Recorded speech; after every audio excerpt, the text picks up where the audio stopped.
Hello everyone, welcome to the stream. Can you hear me? Can you see me? Hi. You can't see me because I'm alone in the dark. Little joke.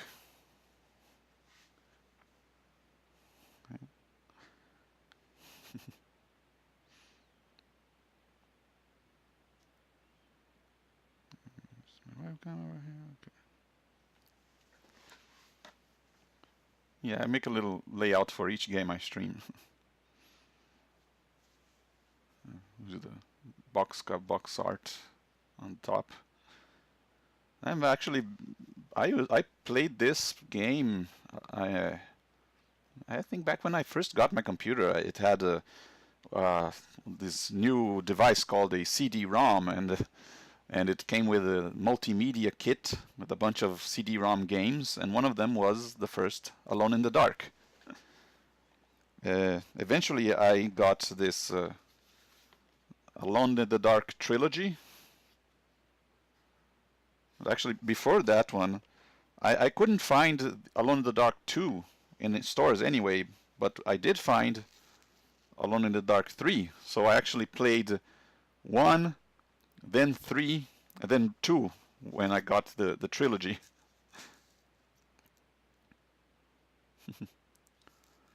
It's kind of interesting how they kind of vary the themes. I mean, even though the graphics are almost the same, but the locations are very different between each game. The first one is in a mansion, just like Resident Evil. And then the second one is, well, it's in another mansion, but there are ghost pirates as well. There's a pirate ship. And finally, the third one is in a small western town, like in the Wild West. And then I got this new Alone in the Dark, The New Nightmare, which is also takes place in another mansion, except this one takes place in modern times. The other ones, the originals, they kind of take place in the 1920s, I believe. And it's kind of weird to see the same character named Carnby going from being a guy in the 1930s to another guy in the 2000s. Or weird. And then the newer, the 2005 game, I believe, he was also supposed to be the same guy actually. It's a very confusing timeline in the Alone in the Dark series. But yeah, this New Nightmare isn't that bad. It's kind of the story is a bit disjointed, but it's playable. It's okay. The 2005 one you can stay away. It's not worth your time. And we don't talk about Alone in the Dark Illumination. That did not happen. I keep telling myself that did not happen. Stupid Atari. And okay, so yeah, well, the first three are still pretty good in my mind anyway. I mean, when I played this as a kid, they were pretty scary. I mean, there were quite a few tense moments. The graphics aren't very scary, but the whole concept of being in a house that is trying to kill you was kind of freaky to me at the time. I never knew what to expect with each new room I got in. There could be anything in there, so I was actually scared to explore the house. I almost saw it as its own character, the mansion. It's pretty interesting. Okay, so let's get going then. Alone in the Dark. Infogrames.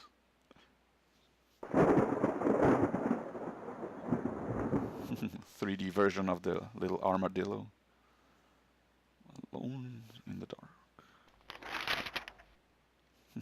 Little page turning sound.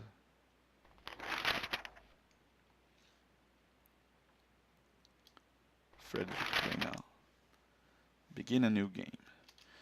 So in this game you can actually play as one of these two characters. You can play as the Carnby, the canon character, or you can play as this woman called Emily Hartwood, I believe.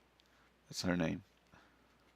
I'm gonna stick with Edward Carnby, the protagonist. On my door, a dull brass plate says Private Detective. The few friends I have call me Carnby. Voice acting. The others call me the Reptile. I don't care to think what my banker calls me. These days, I leave my letters unopened.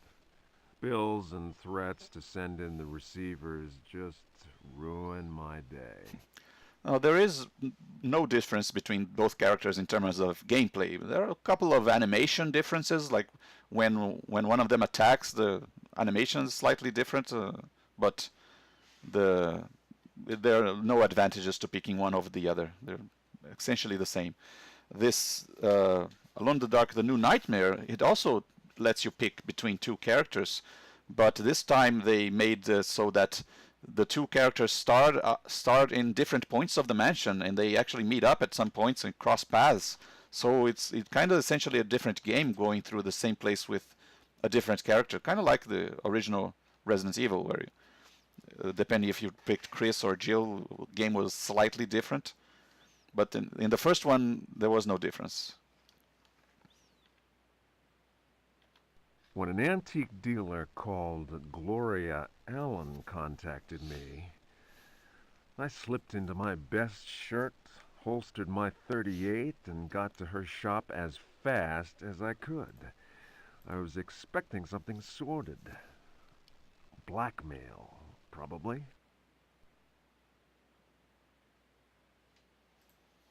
Boy, was I wrong.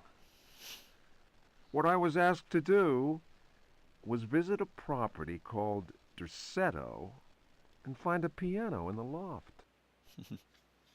Derceto, it's the name of the mansion. It was an old piano with secret drawers. The kind people who buy stuff in antique stores go crazy over. The Derceto house is supposed to be piled high with classy junk. Furniture, books, paintings. It looked like whoever owned Derceto was about to get cleaned out. I was going to bring up the subject of money when Gloria Allen handed me $150 and a key. I kept myself from grinning at the thought of my banker's surprise. He doesn't like his victims getting away. I looked over a copy of the police report. The former owner of Derceto, a guy called J. Hartwood, had hanged himself in the loft. The coroner concluded it was a clear-cut case of suicide. I promised Gloria Allen I'd give the place a look over. My report will be ready in a couple of days. I've been reading up on the history of the old house. It's the kind of place ghosts run away from in terror. Grisly murders, curses, lunacy. Lovely. Luckily, devil worship makes me smile. So, this is my idea of a paid vacation. So he's kind of a dark character. He likes that sort of stuff. Well, let's check out this house then. If you pick the other one, she actually is Emily Hartwood. She's the niece of the guy who owned Derceto. So I believe her story is she's trying to find out why why her uncle killed himself.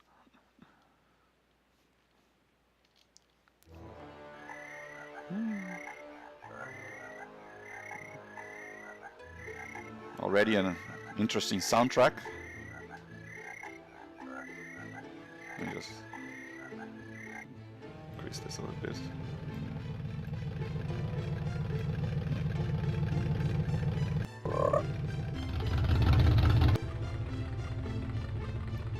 I always love the soundtrack in this game. It's very, very good at giving the right vibes of horror.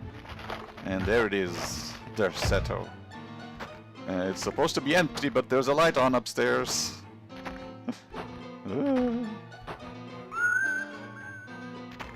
Creepy. Okay, so is this two monsters, or is this one monster who has one hand, a skeleton hand and a monster hand? I don't think you ever find out.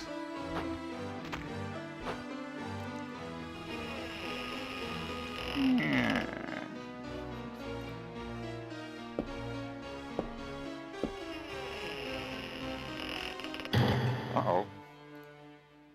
It was probably just the wind. Keep going.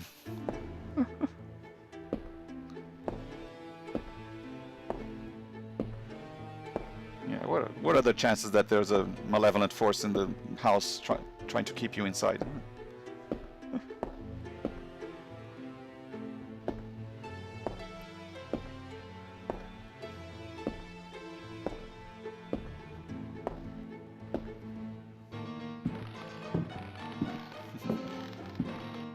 There's our character, everybody. Our main protagonist.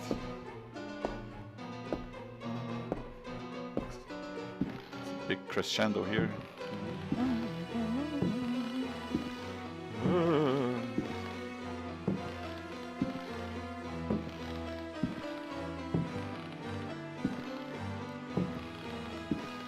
we go all the way to the loft.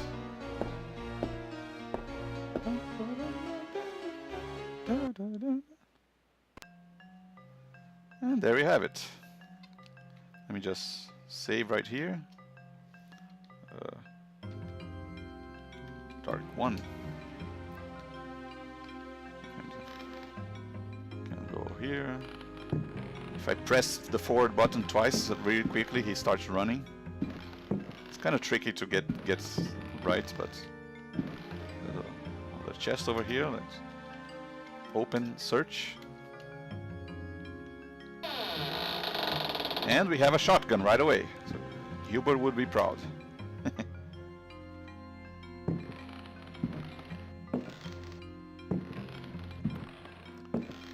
So we're supposed to check out this piano.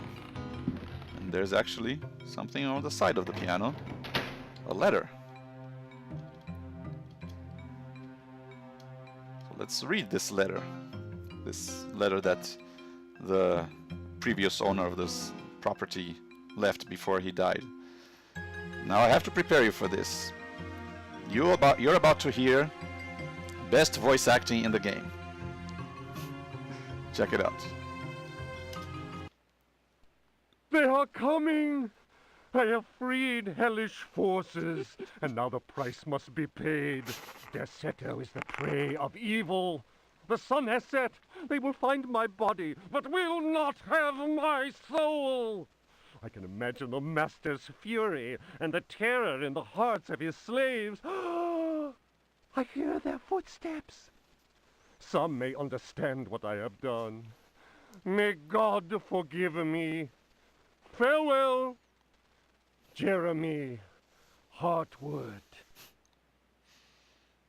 10 out of 10 voice acting.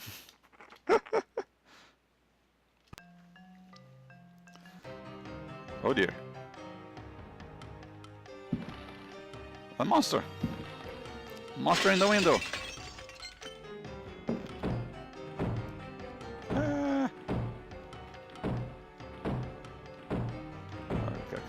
I'm armed actually. Whoops. Missed the shot. Ouch. Ouch. Ah, there we go. And you're still alive? Oh, come on.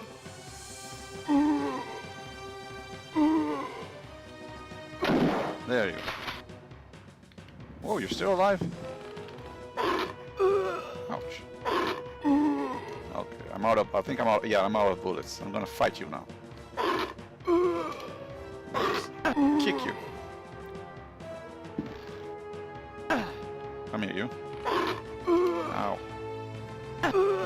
And you're dead.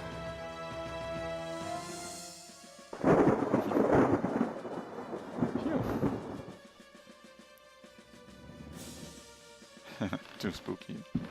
Yeah, I mean like I said, the graphics aren't that great, but the music and gives the right atmosphere of being creepy. All this, every step you take, a creaky floor. Uh-oh. Trapdoor is opening, and speaking of zombies,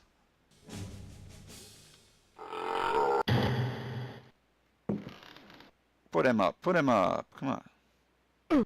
There you go.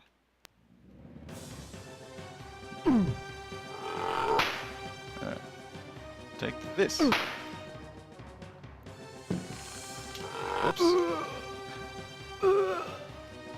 Oof, you're weak. Oh no. Almost out of health.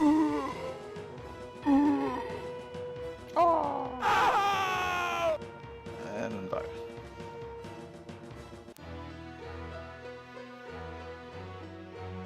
And that's what happens if you die in the mansion. You get... your corpse gets dragged into a cave.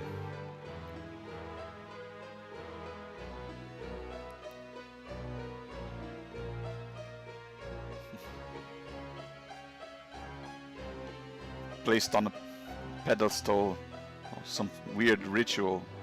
And the main bad guy gets out of the mansion and takes over the world. Okay, so now we did the thing, we did the game the wrong way. Now let me show you the right way to play this game.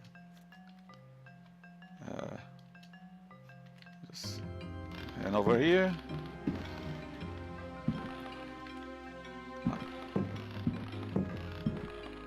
Kick over here, push.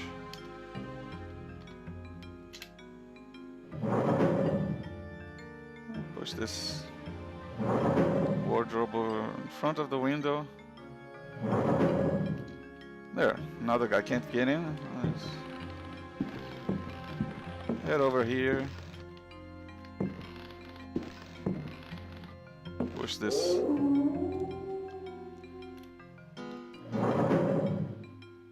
Over the door, trap door. Now the other guy can't get in here either.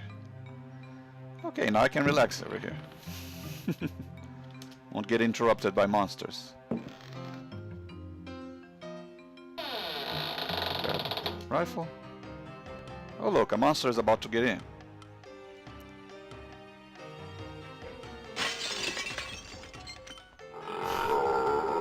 And he hit his face on the back of the closet.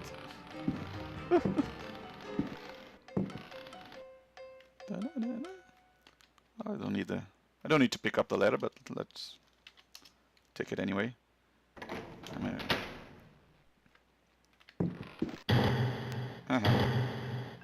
Try to get in, and you can't do it. It's actually interesting to read about the making of this game. I mean, well, for one thing, you can already tell that the backgrounds aren't actually pre-rendered; they're drawn. I mean, they didn't make a 3D model of the house.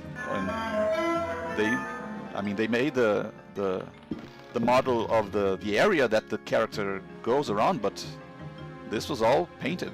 Some artist drew all of these backgrounds. I believe, yeah. And there's this bookshelf. If you search here, you find a book.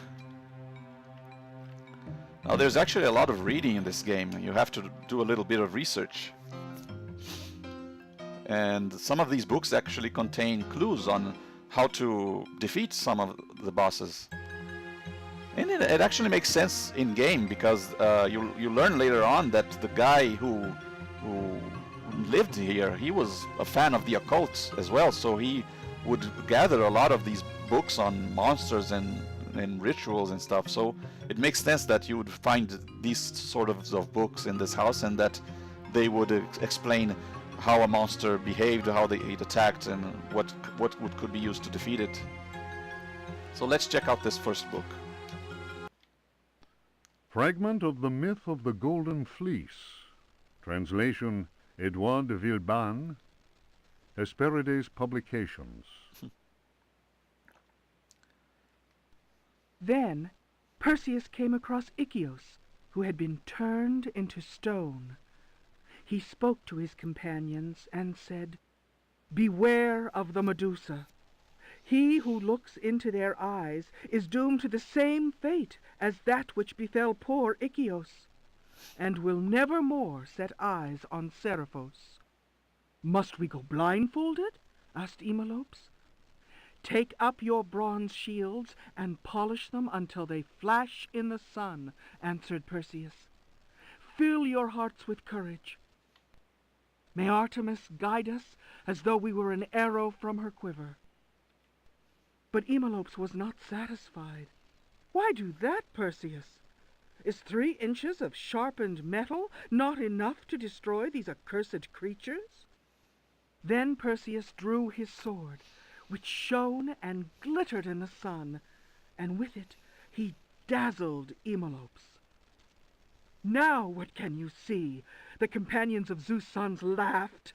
"Let us set to work, so that our shields may shine like mirrors." Okay, so the old tale of defeating a Medusa with a mirror.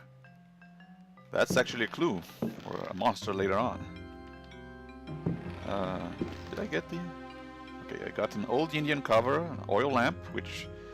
If you're going to play a game called Alone in the Dark, it's nice to have a source of light.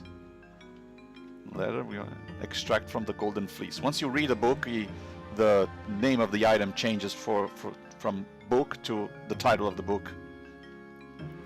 But actually, I don't need to carry it around now, because in this game the items actually have a weight value. You can become, well, not overburdened, but you can become so.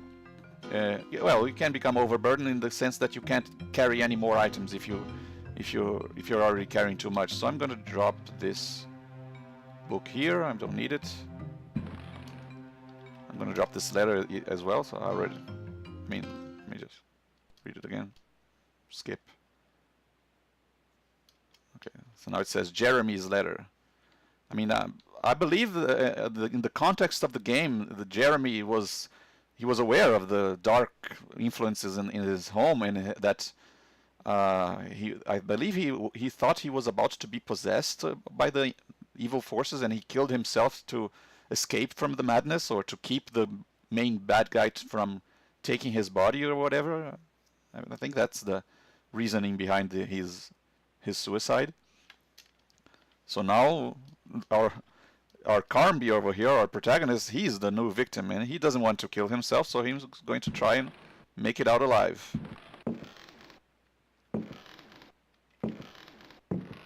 One interesting thing about how this character is animated is that nowadays we use in character modeling, we use bones, like virtual bones, to move the vertices of the characters. But the guy who animated this character, he actually made each frame of the animation, well, not each frame, but each key frame, like each position, he actually moved each of the vertices of this character's polygons to the new position to make an animation, and then the computer interpolated between the two positions to make all the animation steps. So it was pretty hard to do it back in the day without all the proper tools. I mean, I think he actually developed his own tools for creating this game. So there's a bow over here. Can take a bow and arrow. I believe if we search over here, there's an oil can, which is useful for when you have an oil lamp. You can use. And now the lamp is full, and the oil can is empty, so you don't need it anymore. You can just drop it over here. And I believe that's it. Let me just save over here. Game saved. So yeah, now I'm just going to make my way out of this house. I'm not going to stay here 1 second longer. I'm just gonna... And you're dead again. That noise that made me jump so high when I was a kid. scared me so much. I mean, you're just walking around, and suddenly, bah, this loud noise and scream, and these random noises in the house. Pretty scary. I'm gonna go over here. So yeah, you can't, even though you walked on the way here, you can't walk again on the way back for some reason. It's locked. Over here.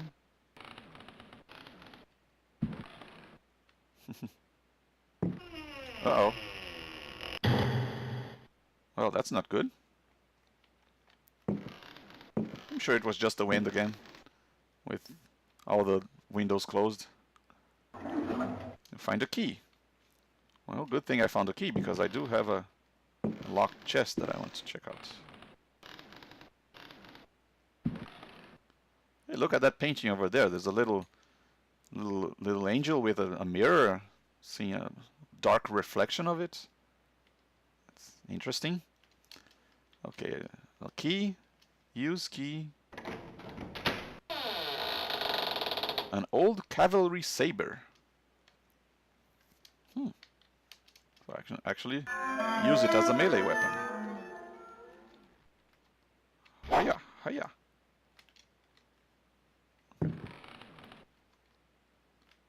Let me just open this door and oh no. Ah. Oh yeah, come here. Whoa. Dang it. I forgot to press. Oh, come on. Ah, this keyboard is not behaving. Come on. Uh-oh. The saber broke.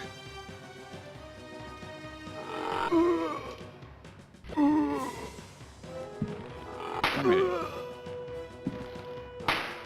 And take that. I'll kill you with a broken saber. There you go.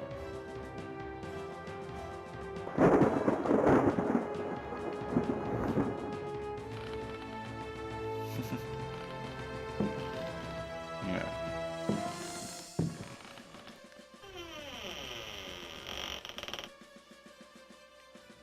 Now there is another zombie that's going to follow us into the room, but there's actually a way to avoid him. If I push this against the door.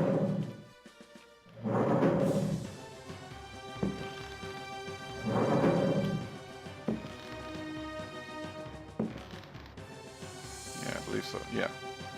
Uh-oh. Oh, he can push it. Ah. I forgot about this. No, actually, I think, yeah, the way you do this is you have to first close the door and then push the thing. Ah! Get away from me! Yellow zombie. Oh, I lost too much. Let me try this again. I lost too many health points from that fight.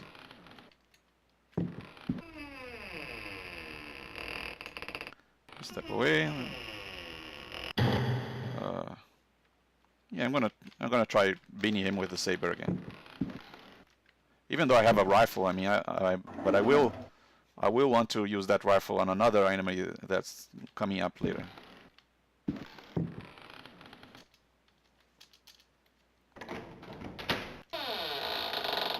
Done with this, and I'm actually done with the ski. So, chest ski, throw out. Okay, let's see, a bow or a lamp, yeah. Use. Okay, let me save here. I actually managed to beat this game without using any saves in just one go. Just to challenge myself, just to see if I could. Okay.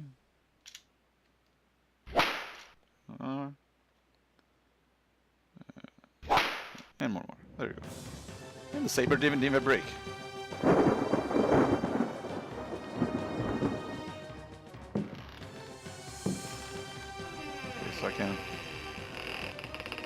open this door and I can close the door. Come on, close the door. There you go. No one here. No one here. I can push this against the door. And there you go. Now the guy can't come in. And that's how you avoid that guy. I do believe that. Yeah, I don't think there's anything here. Yeah, nothing important.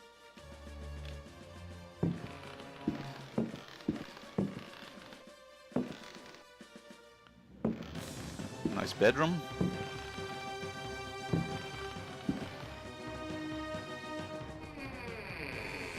And if I could go all there. Hey, look at that. Look at him. He's still trying to get in. Yeah, just leave him there. What? Hang on. Get over here. It's the bathroom.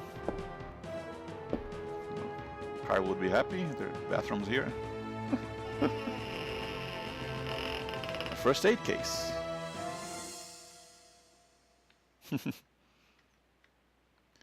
Hey, you notice something? That the mirror in the bathroom is broken. Wonder who did that. And he's gone. Actually, some more stuff over here. Uh-oh. Oh dear. Look at that point of view. Okay, hang on. Now I'm going to use the rifle. Oh, he got in. Hang on.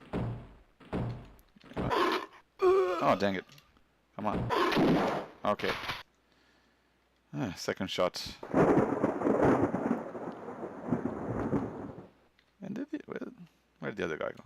Well, let me get this item already. There's a vase over here. I could have sworn I saw the yellow zombie in the other room. Oh well. Vase. Nothing you can do with this vase except throw and put. Well, I'll throw the vase then.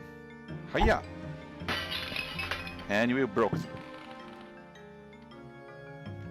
Nice going. Yeah, I'm going to leave this broken vase. Oh, but there was a key inside the vase. That's why. Yeah, I couldn't just reach my hand into the vase, and I had to break it. That's how you do it. That's how you take things out of vases, isn't it? And this key on this small mirror over here. There you go. 2 small mirrors in a locked drawer.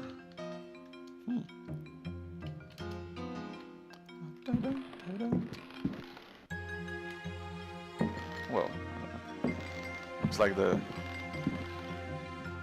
zombie. The yellow zombie is gone now. Okay. Oh dear.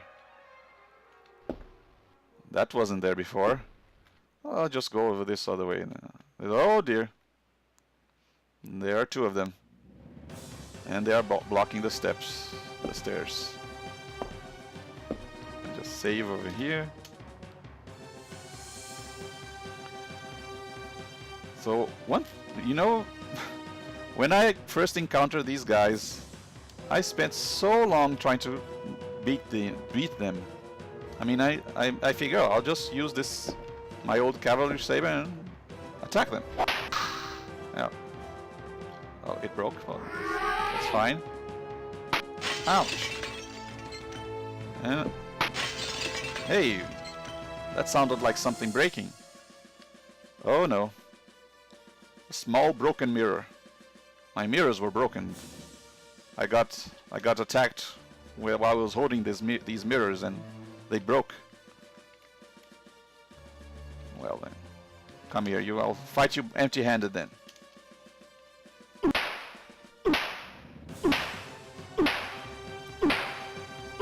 And when I was a kid, I thought, oh, of course he's going to have unlimited health. So if I struck him long enough, I'll eventually wear out his HP amounts, and he would die, right?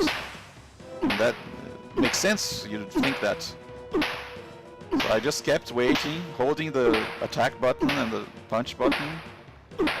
Eventually I got tired of holding them down. I put some weights on the keyboard and left it there and just waited and waited and waited. And I noticed that the guy was not dying. He would not die no matter how long I punched. No matter how much I punched him, he just wouldn't not die.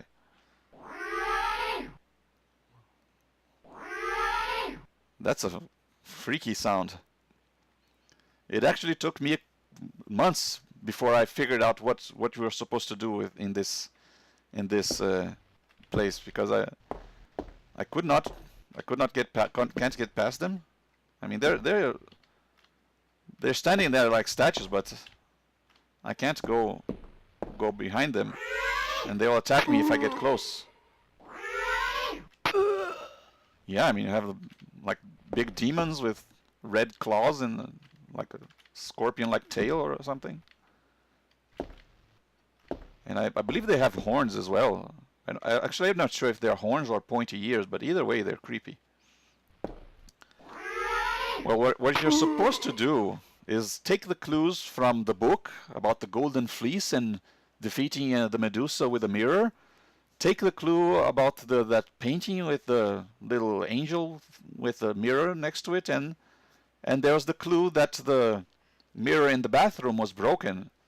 So there are creatures in this, at least on this floor, that do not like mirrors.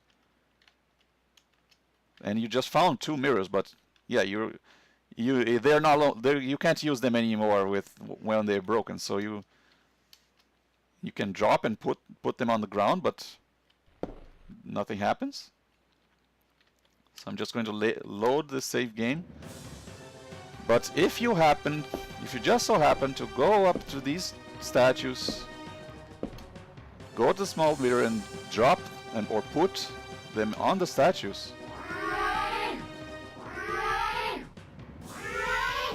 they're in pain now. They don't like seeing their reflections for some reason. And there are 2 statues, 2 of them, and 2 broken mirrors. 2 mirrors, I mean. And there you go. And he just dies. And the other one as well. And that's how you kill them. So as you can see, there are a couple enemies in this game that you don't kill them just by fighting them. You have to. It's almost like a puzzle. You have to figure out how to defeat them. Some of them do die eventually but there are other ways that you can kill them faster if you do enough research. Okay, so now I can go down the stairs. Uh-oh. Oh, that didn't sound good. Someone's laughing at me. And yeah, I'm sure you noticed that this suit of armor is drawn a little bit differently than the rest of the background, so you're kind of anticipating what's about to happen. If I get close to it, I'm gonna take your sword. Oh no! Ah! And he's... Oh no, he's coming after me very, very slowly. Very, very slowly, walking towards me. And now he's walking back. Well, I don't have to stay here. I mean, there's nothing blocking my way to the exit now. I can just leave the house, right? Just make a run for it.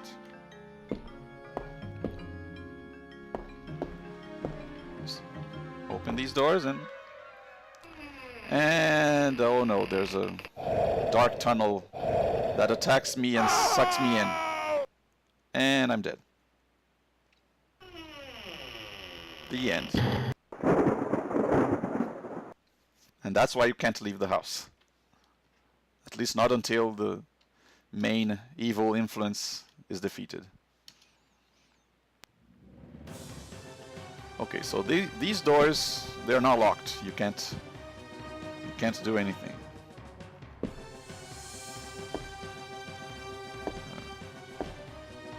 Over here.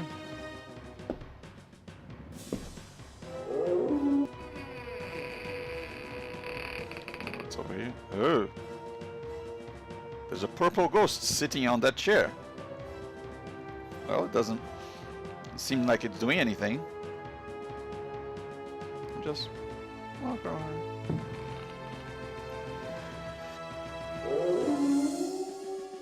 Sorry about that, sneezed a little bit.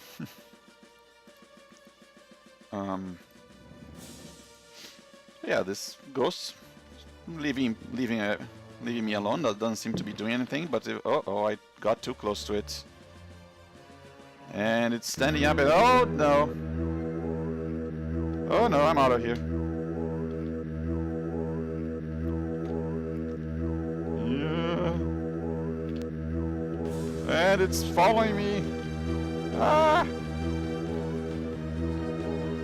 Oh no! Stay away! Ah! And you're dead. Insta-killed by this weird, blobby, colorful monster. See how this game can be scary?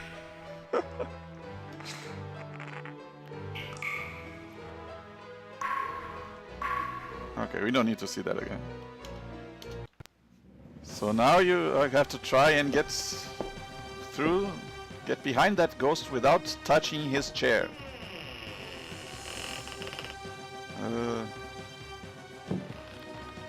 Just search it over here. Box of cartridges. Yay! No more ammo for my shotgun. A gramophone. Yeah. Okay.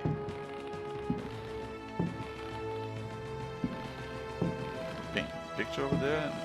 A poker. And a matchbox. Now this poker is actually, I think it's a red herring, because even though it's an item you can pick up, it actually serves no purpose in the game. There is absolutely no use for it. I have no idea why they included this, or maybe they wanted to use it some way but decided not to. You can't use it as a melee weapon. You'd think, oh, I could just hold it like a sword, but no. You can throw it or put it on the ground.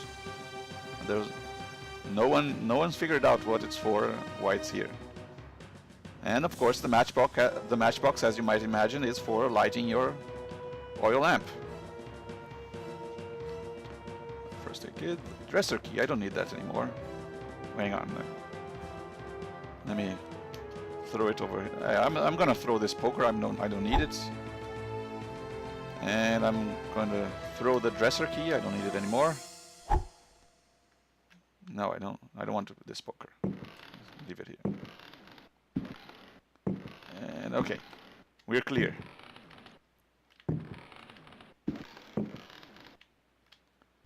Okay, that's one side. Now the other side. Just to clear this level. This level, I mean this floor of the house. And just save.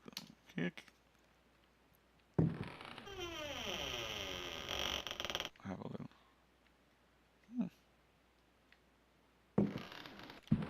Let's go here. There's a curtain.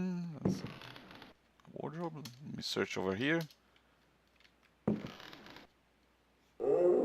Nothing important. Werewolf howling in the distance. Let me check this window. What was that? There's something growling behind that window. If I search it... Yeah, I'm just gonna leave that window alone. Let's save right here. notebook. Uh-oh. Rifle.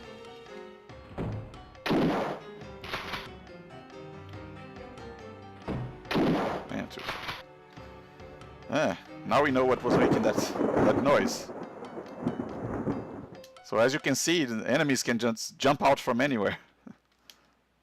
Reload my shotgun. Okay, now I can check this notebook.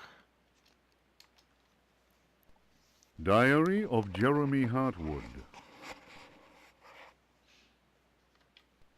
September 27th, 1924. I have decided to keep this diary. Too many inexplicable events have taken place recently. Never have dreams so haunted my every waking moment. Perhaps my romantic mind was too dull, and has only now woken up to these new paths and visions. He's not quite as emotional as he was in his letter, but at least it seems he's saner now, maybe. Some, seeing my recent paintings, may question my sanity. I can only ask them, what is sanity? Where does madness begin? Wait, did I skip a page? No. Okay, no. September 28th, 1924. The night is pitch black. I am again drenched in sweat. I was wandering in the dunes, among giant standing stones. They were arranged in a circle, and the wind whistled about them. I plunged my hand into the soil and felt that repulsive thing which was trying to catch me. Ooh. He's having nightmares. It seized me. I struggled to break free of its loathsome embrace and managed to tear my hand away. It was covered in sticky substance. You. I was gripping a knife. October 5th, 1924. The stone circle is a pentacle. Derceto's library is filled with books on the occult. I will study those books until I find some explanation for the dreams. The visions that haunt me must be connected to my discoveries. I shall have to undertake a profound exploration of my dreams. What discoveries? December 16th. Dear God, I have found the knife. It was hidden here, and what I have learned fills me with apprehension. It is a sacrificial dagger belonging to some unholy cult. The thought of that blade tearing through human flesh horrifies me, yet I must continue my research. Derceto is a storehouse of treasures. Was my father right after all? Family drama there? January 23rd. I spend all my days plunged in dusty books. The servants are convinced I am mad. At night, I awaken them with my screams. The dreams are draining what sanity I still have. I have tried staying awake, but in vain. My visions have changed. No doubt the influence of my father's research. So something passed down from father to son? February 7th, 1925. The Dark Man, that is what I call him, has revealed his true face to me. He appeared, as usual, near the fireplace, but this time he approached me. Oh dear, he's having apparitions. His terrible smile will haunt me to my dying day. His breath was ice, and his burning eyes froze me. I could not move. I know, as surely as I have ever known anything, that the face I saw, the face that has turned my nights into hellish torture, is the mask of death. Oh dear. March 10th. My exhaustion is beyond description. The endless reading burns my eyes. It seems that pirates frequented the area. Dr. Herbert insists I keep to my bed. I have moved to another bedroom and sleep much better now. The Dark Man has not gone, however. I know it. He will wait for as long as he must. It's being haunted. unless I, Jeremy Hartwood, can find a way to send him back to whatever hell he comes from. March 11th. My poor knowledge of Greek and Latin is a serious handicap to my reading. I have, nevertheless, made a great step forward. I drew the symbol on the floor. He can no longer go there. I want him to understand that I can do the same thing in my bedroom. I can imagine his rage and frustration. Only last night he found his way back into my dreams. Oh no. March 13th. The translation will seriously dent what money I have left. I cannot paint.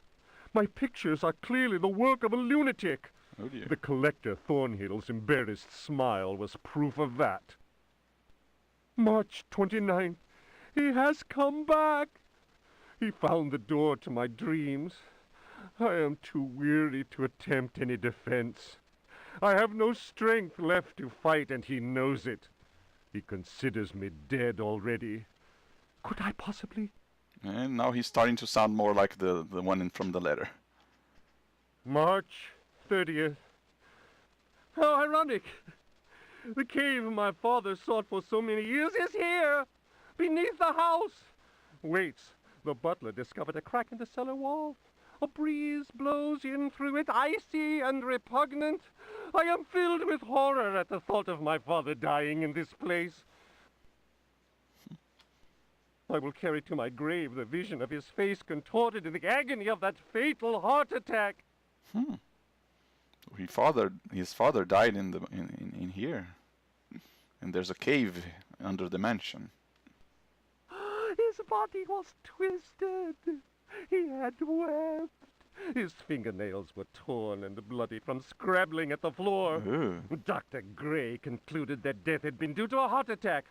It was Waits, who some time later was informed that my poor father had in fact bitten off his tongue and choked on his own blood. Ooh. Morbid. March 31st. I explored the caverns in a dream. The dark man came with me. Strangely, I felt almost well. How can I describe what I saw? No. What words are capable of explaining such evil? I realized that my death was of no interest to him. The dark man wants something else. He seeks a body. His avid servants are now free. I am the cause. It is almost funny. A curse is on Derceto. From the foundations to the very rooftop. I can no longer struggle, let alone eradicate the evil that grips the house. The end is very near. I can feel it. I have taken the decision to... May he who finds this diary pray for my soul. And that's it. So now you get a little backstory on Jeremy Hartwood and what it was like to live in this house as it was being controlled by some demonic influence. So while Resident Evil is more like on the science fiction era of the horror, this is more like a fantasy or an occult, demonic possessions, and there's a monster in the bathtub.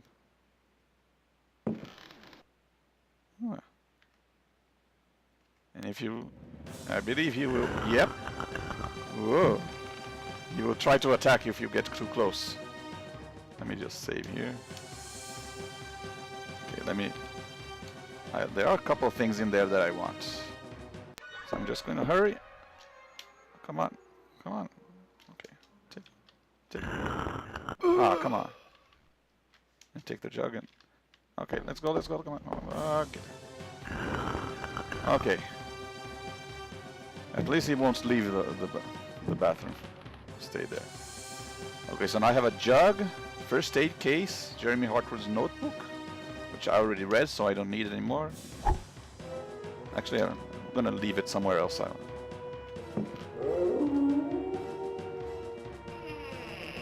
There's this room is in the dark.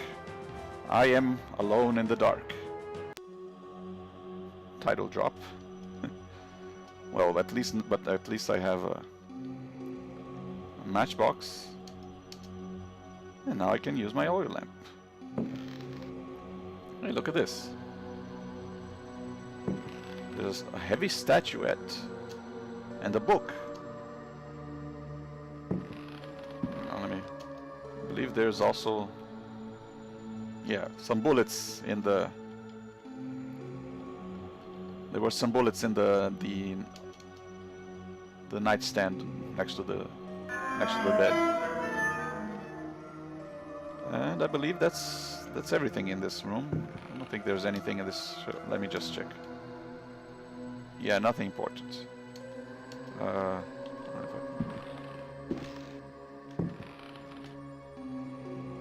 Okay.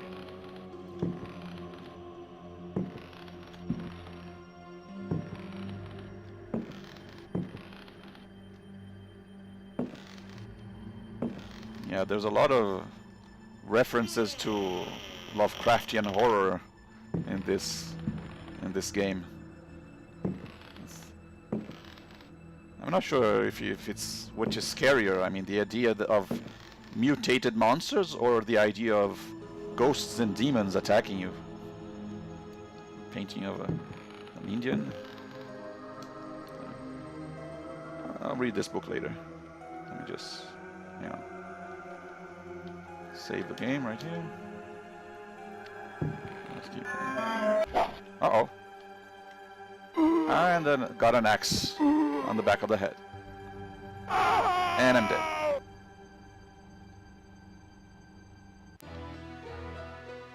Magic painting killed me.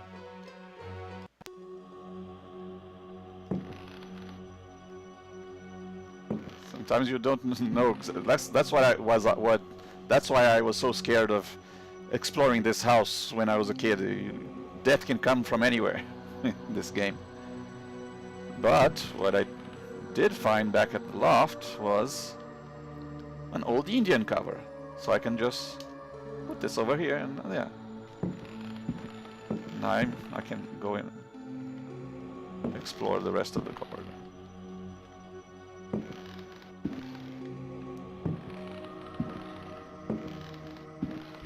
Uh-oh. And now there's another Indian painting on the other side of the corridor that also kills you. Okay. Let's put this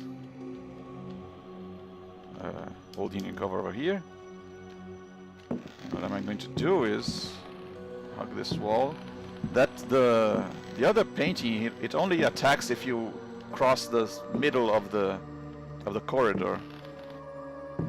But if you look at this painting, creepy, huh? Like almost like a big tree on fire. And I can just go to this door without crossing the center. And this room is in the dark. Okay, I'll just use my oil lamp. Yay. This was the room that was closed the other when I went down the stairs. And there's something behind me, isn't it? Ah.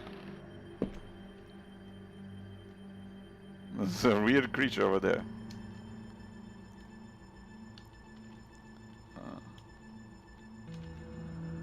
Okay. Oh, let's see. I think I'll read that book I got from that room. Let me save real quick. Check out that book. Yeah, read it. A Brightness from Afar by Lord Boleskine, an account of his celebrated voyage to New England, 1824, Alistair Publications, Cambridge. Like I said, there's a lot of reading in this game. So. Following a splendid journey, the sunny harbor came into sight. The locals were much impressed with one's arrival in their midst. One had time to sketch several of them and notice signs of degeneracy. Some children showed one their queer hands that would inspire uneasiness. Upon the promise of a few coins, A child has undertaken to reveal to one a most prodigious phenomenon of a natural order. One admits to being skeptical as to the prodigiousness of the marvel, whatever it may be. Indeed, one suspects it to be little more than an evening stroll to some charming wooden hut situated in the forest hereabouts. One will nonetheless go, for it is always well to submit to such local enthusiasms. One admits to being somewhat flabbergasted. The Milky Way shone like the fires of the apocalypse from the inky celestial vault. Certain distant stars, normally invisible to the naked eye, were clearly visible, glittering indeed with a strange intensity. The heavy clouds that had settled above the village had no hold over that place. It would be pointless to offer here the names of the constellations one perceived in utter clarity. Apart from the interminable length of such a list, one might conceivably risk being charged with exaggeration. The cross cast its shadow on the ground. The sea in the distance was dead calm. Tonight, one will return to that spot and draw those stars. Tomorrow night, one will at last see Halley's comet in all its brilliance. The youngster will carry torches, despite one's developed sense of direction. Honed by years of travel, one feels incapable of finding one's way through the dark forest unaided. He keeps referring to himself as one. The drawings will, one is convinced, set light to the souls of men. Such a moon! One lost count of the craters, so sharply was their definition. Loath as one is to seem excessive in one's appraisal, one cannot but feel that the forest clearing is indeed a place outside the common laws of time and space. Surely it is not an hallucination. How strange to consider that idle conversation, some research in the British Museum, and a voyage to this backward village should culminate in so astounding a discovery. It may be that others have noticed the extraordinary nature of that place. How else could one explain the presence of that cross? It's a weird tale of magical place. Diary of a Journey. Very heavy statuette. Okay, so there is a monster inside the library. Let me save real quick. And let me see. I'll just check out this oil lamp. And let's see what. It's a monster made out of things, and it can apparently go right through the bookshelves.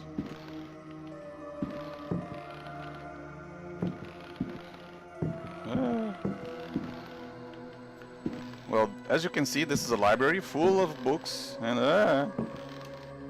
but I can't quite search and hold my lantern at the same time. But what I can do, I can drop or even throw the lantern and leave it there. And as long as the lantern is in the room, it will light the room. So I can now take this opportunity to search the shelves for some more books. Stay away from me, you monster.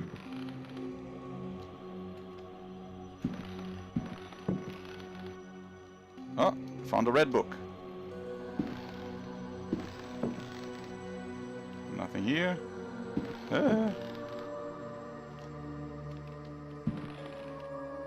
Get away from me.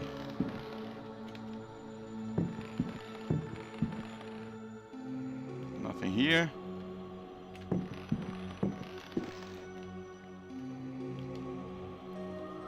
Another book. And another book. Okay. Check this one. Another book. As you might expect, a lot of books to be found in the library. Nothing here. And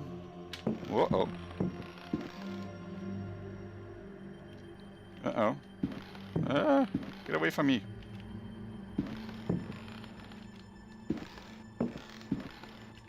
Let me take my lamp back. Oh, I cannot carry anything else, see? I'm suddenly overburdened. All these books. Well, I can dispose of this one. And the diary. Okay, now I can take the other lamp. And now I can leave this place. Ah, get away from me. Okay, at least he's confined to the library. He won't exit the library. Okay. Let me save the game again. Who's ready to do some reading? How about this one? Let's read the Red Book. Fragments of the Book of Abdul. Book of Abdul. In the antique city of dead Relaya, Cthulhu dreams and waits. Cthulhu. In the pit of time, the unspeakable lies in wait. That is not dead which can eternal lie. Relaya, your blocks of stone seal the ritual that gives birth to fear. Cthulhu Fatang! Cthulhu Fatang! Ayah! Ayah! Oh no. Let he who knows how to invoke the stones act. It is time. Let the shadow of Cthulhu darken the sky. May the servitor of the black goat of the woods with 1,000 youngs sound his flute in honor of the unspeakable. Cthulhu Fatang! Cthulhu Fatang! Ayah! Ayah! May he who may not be named cast his withering gaze upon the unbeliever. For he is the door, the key, and the guardian of the door, and holds you now in his immense power. Why do I have a feeling I should not have read this book? Something about Lovecraft and books that make you go insane if you read them.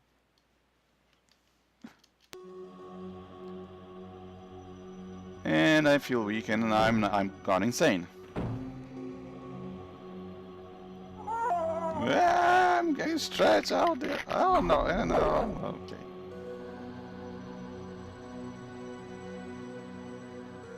What happened? Huh? So as you can see, even reading the wrong books in this game can damage you and kill you. It's death everywhere. Well, thankfully there's also a first aid case with a flask with the letters JH. Well, I can drink this.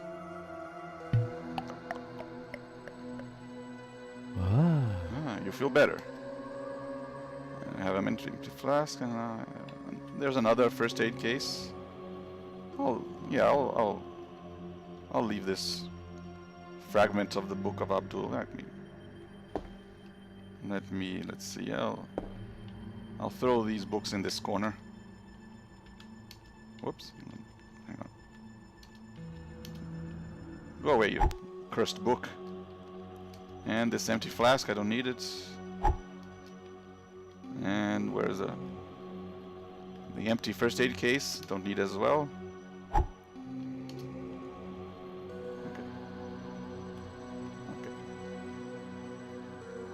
Okay, let's check out some of these other books. I'm sure the other books will be harmless, right? No harm in reading a book. The Sons of the Sun and of the Shadows. Lieutenant Lope de Vega's account of his astounding travels to the land of the Aztecs. Holy Christ! Cried Captain Cortez, astonished by the strange rite we beheld. We found the savages half naked. They were throwing balls of silver and gold at each other. They laughed as if demented, clearly maddened by some heathen drug. And yet, should one of them fail to catch the ball thrown in his direction, the poor devil was seized and dragged off to be sacrificed in their temple. A game of life and death. Oh dear. As we discovered, this frightful game was a ritual most holy to them, and symbolized the movement of the heavenly bodies. The dropping of a ball foretold a catastrophe. That is what the Aztecs believed in their godless ignorance. Their countless deities could only be appeased through endless human sacrifices. The victim's heart, which was still beating, lay in the hand of the murderous priest. Kalima, Kalima. The interior of the temple was surprisingly cool. The weight of our armor, our exhaustion, even the burden of our suffering, they were all banished by a sense of awe that the crudely magnificent altar instilled. In the tomb-like silence, a deep voice chanted an incantation.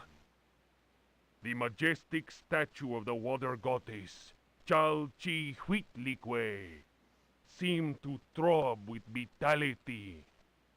Chalchihuitlicue. This massive stone, draped in a golden cloak and studded with precious stones, was coming to life before our very eyes. Horror of horrors! The granite eyes of the statue, empty of life only moments before, were now injected with blood. We staggered back in amazement.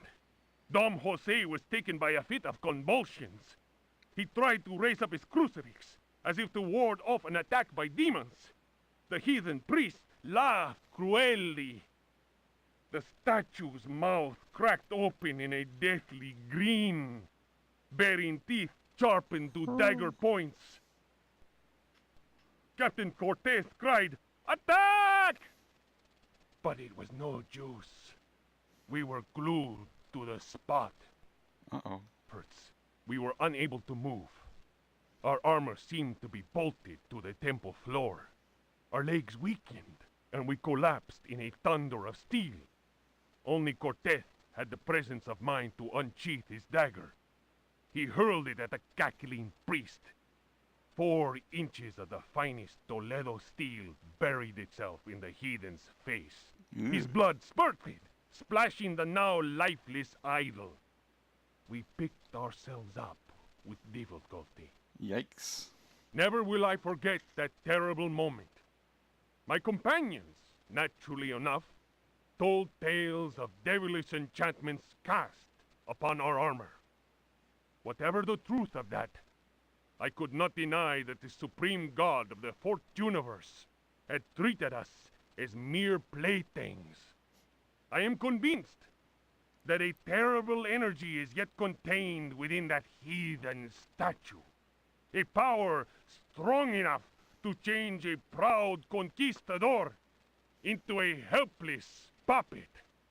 So, a statue that is capable of controlling someone's armor? Oh, I wonder. Drawing of Chalchihuitlicue by Dom Jose de la Sierra, done before the destruction of the Aztec temple of Tenochtitlan. I have seen that design somewhere before. So yeah, that's the background for this statue. It is here. I'm holding it. And what does that mean? Well, there's an enchanted statue over there, enchanted piece of armor over there. Let me just get over there. And throw it.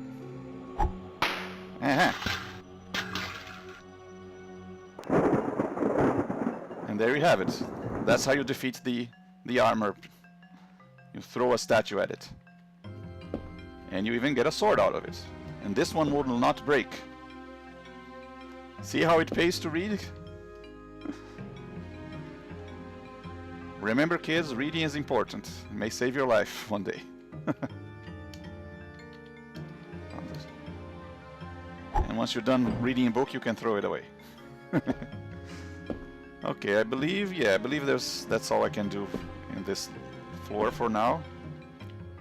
I mean, there's still that half of the corridor that I haven't explored yet, but that Indian painting is preventing me from going there, so I'm just going to get down here. Save again. Over here in the kitchen. Yeah, I know that's the kitchen over there.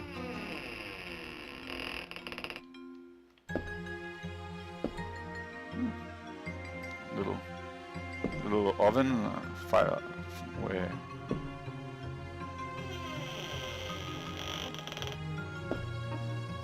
Ooh, a key. And I believe if I search over here, you find a box of biscuits. I'm gonna have a little snack in this haunted house. You feel better.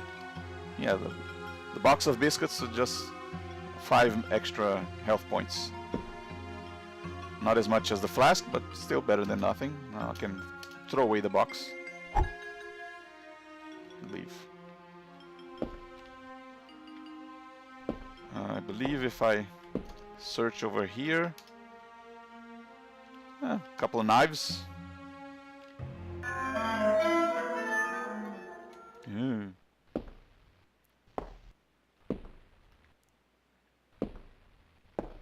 There's a pot of soup.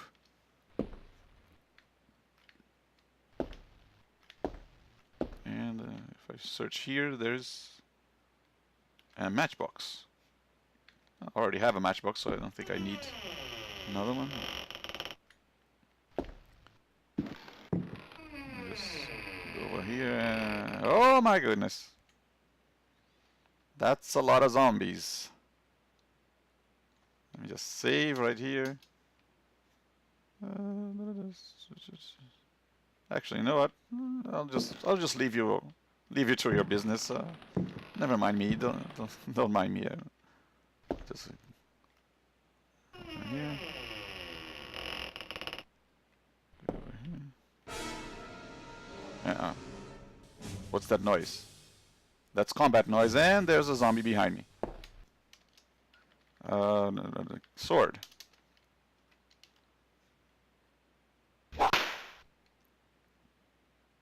Take this. And this. And you're dead.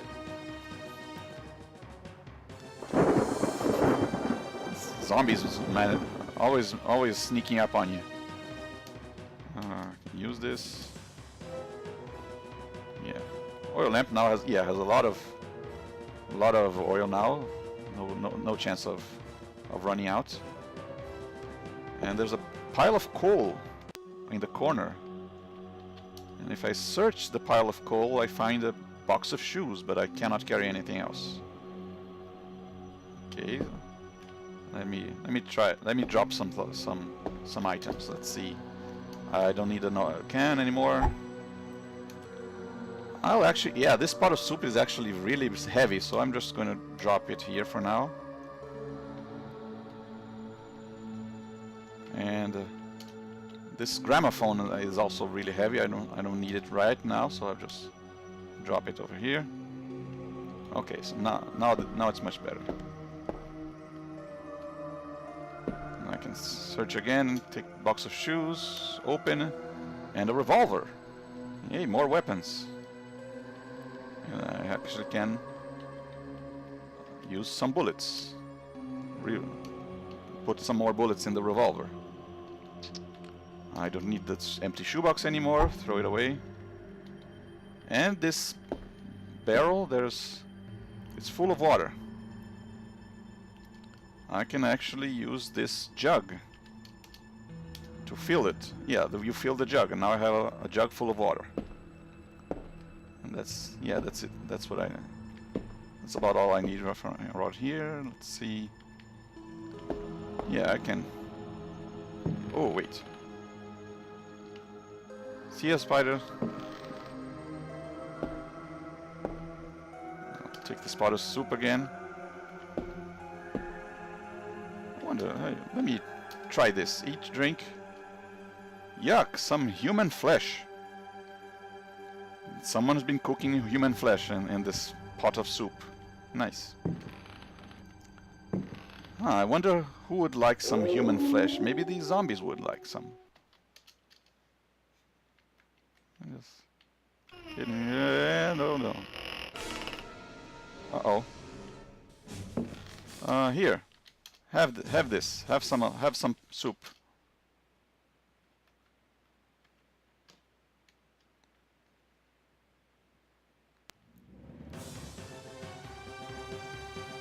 Okay. And now they are sitting quietly, waiting for their soup. Okay, I'll give them some soup. Let me just. Come here. Here, you want something to eat?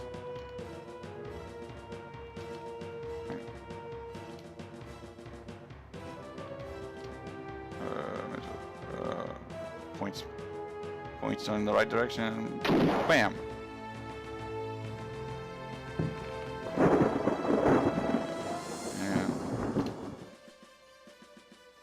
Oh, bam.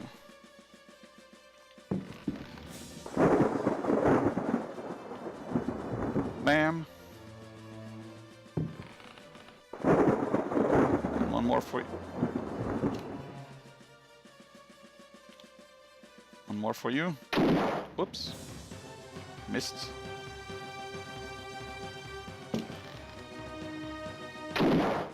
So yeah, while they're sitting down, they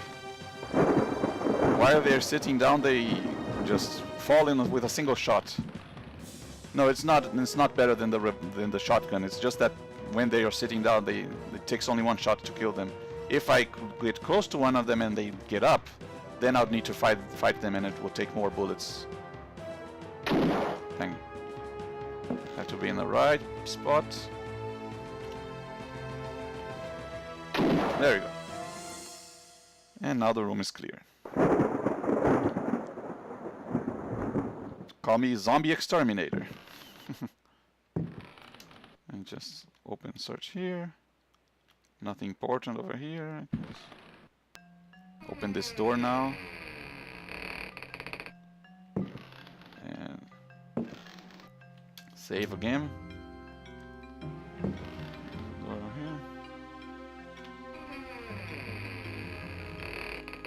And there's an ashtray that's producing smoke for some reason. Ugh.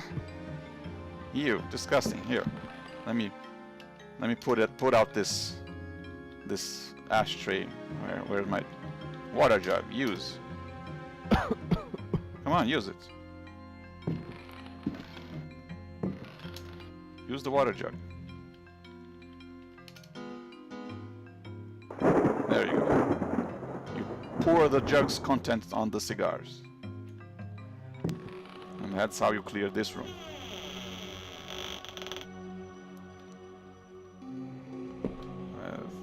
As you can see, as you go along, you start opening more and more doors and exploring more of the house. Something over here. A record. As a matter, I just happen to have a gramophone to play the record on. Oh, it's locked. I do have a key, but I know that's not the key for this. Yeah. That's the wrong key for this.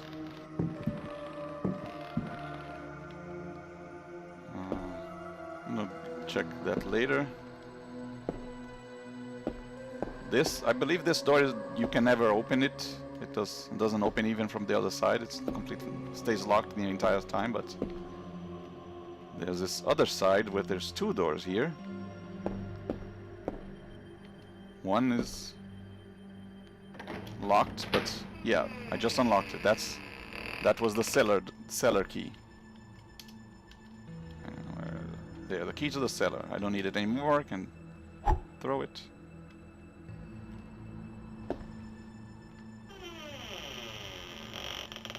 What's over here? Oh, look at this. A nice garden. Nice garden with a statue. Very jolly. And what's over here? Some mannequins? Mannequins in ready to dance, maybe? Dance to some music, perhaps? And look, there's a record here. Okay, so I now have 2 records. What's over here? Oh, this is locked. There's a... And they appear to be guarding this fireplace where there's a... what looks to be a key. Let me just try and reach around them just... Oh no! There's the magic blob again. Oh no! And I'm dead. There's no way to survive this. So now... Yep. So now you know you can't touch these mannequins. Well, I'm just going to leave the records here. I won't. I can drop them here. And drop the other one here. I mean, this is where I'll use them along with the gramophone, so I don't need to be carrying them around. Where's the other one? Here. Drop. Okay. I'll come back here later. And there's this statue of this huntress, and she appears to have a quiver on her back. And if I search this quiver, I find arrows. 3 arrows. And a bunch of spiders dropped from the ceiling. Oh no. Ah. Luckily they don't leave the garden, but now I can't go back in. The spiders will attack me, and there's no way to kill them. I mean, you can't aim downwards to kill each one with your revolver, so... You'd think you'd be able to just step on them, but they might not be regular spiders, they might be demonic spiders.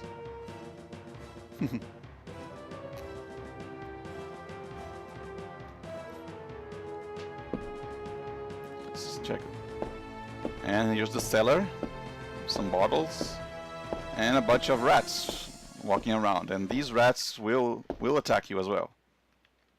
So I'm just going to run around here real quick. There's some bullets over here.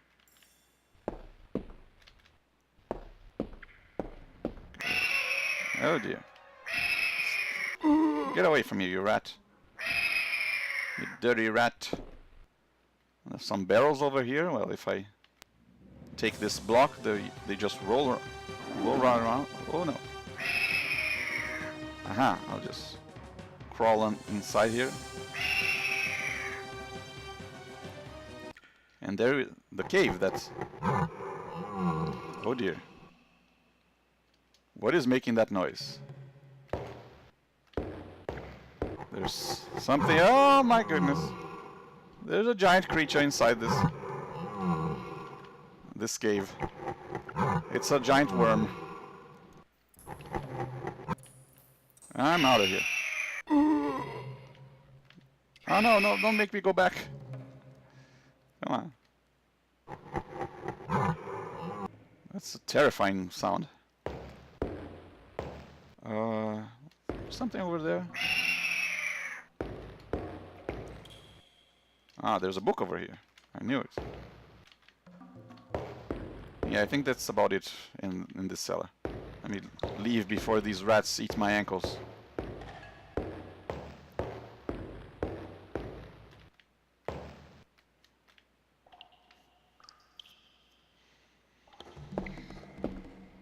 You notice how the sounds of the steps change when depending on where he's walking?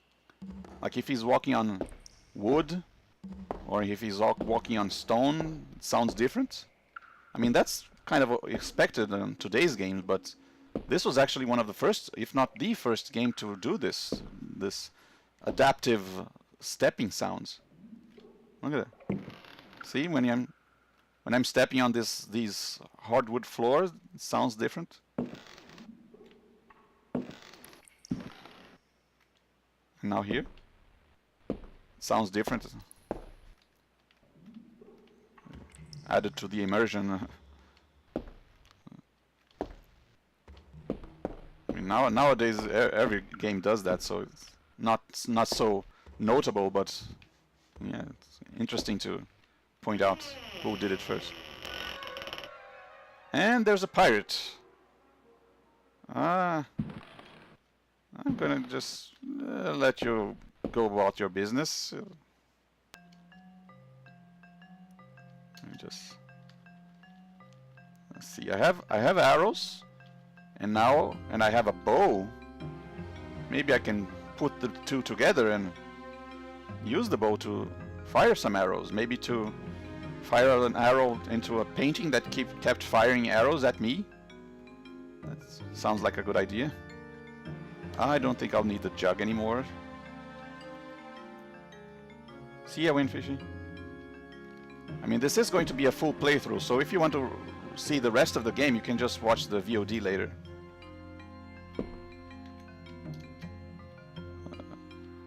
I don't need this block anymore. Throw. Okay. Now, hang on. Let me throw it in a place that it won't get in the way.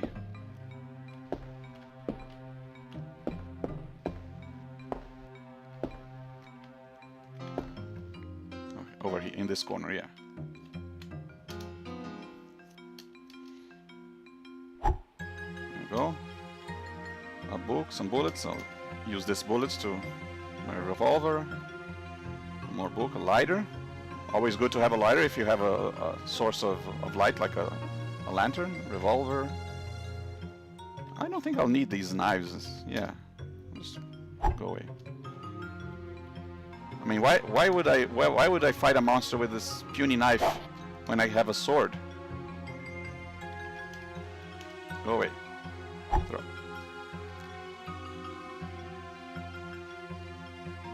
See, I should also read some of these books so I can discard them. I don't need the jug anymore. Already used it. Okay, let's do some reading. Break. The trial of Captain Pregst, as reported by his faithful companion Elisha Smith, known amongst his fraternity by the awful name of Captain Ellie Hell. Transcribed from the log found aboard the wreck of the frigate Astarte by H. Hartwood. Hartwood? Someone related to Jeremy Hartwood, maybe. By all the devils! Roared Pregst, glaring at William, the judge. Curse it, Will! It'll take much more than every cannon in the blasted navy to make me change me mind. You're the greatest blackguard that ever joined our fraternity. Am I not Pregst, captain of the Astarte, and bloodiest villain in all the 7 seas? Bloody Ezek, they call me. And you think I'll tell you where I hid my treasure? The tribunal of the Corsairs' fraternity murmured at this. Pregst was indeed all he claimed. The judge, One-Eyed William, slammed his fist on the table, and silence was restored. Shut your mouth, Pregst! You didn't pay the fraternity its rightful share, and that means only one thing. You'll hang by the neck from a yardarm, you scurvy cur!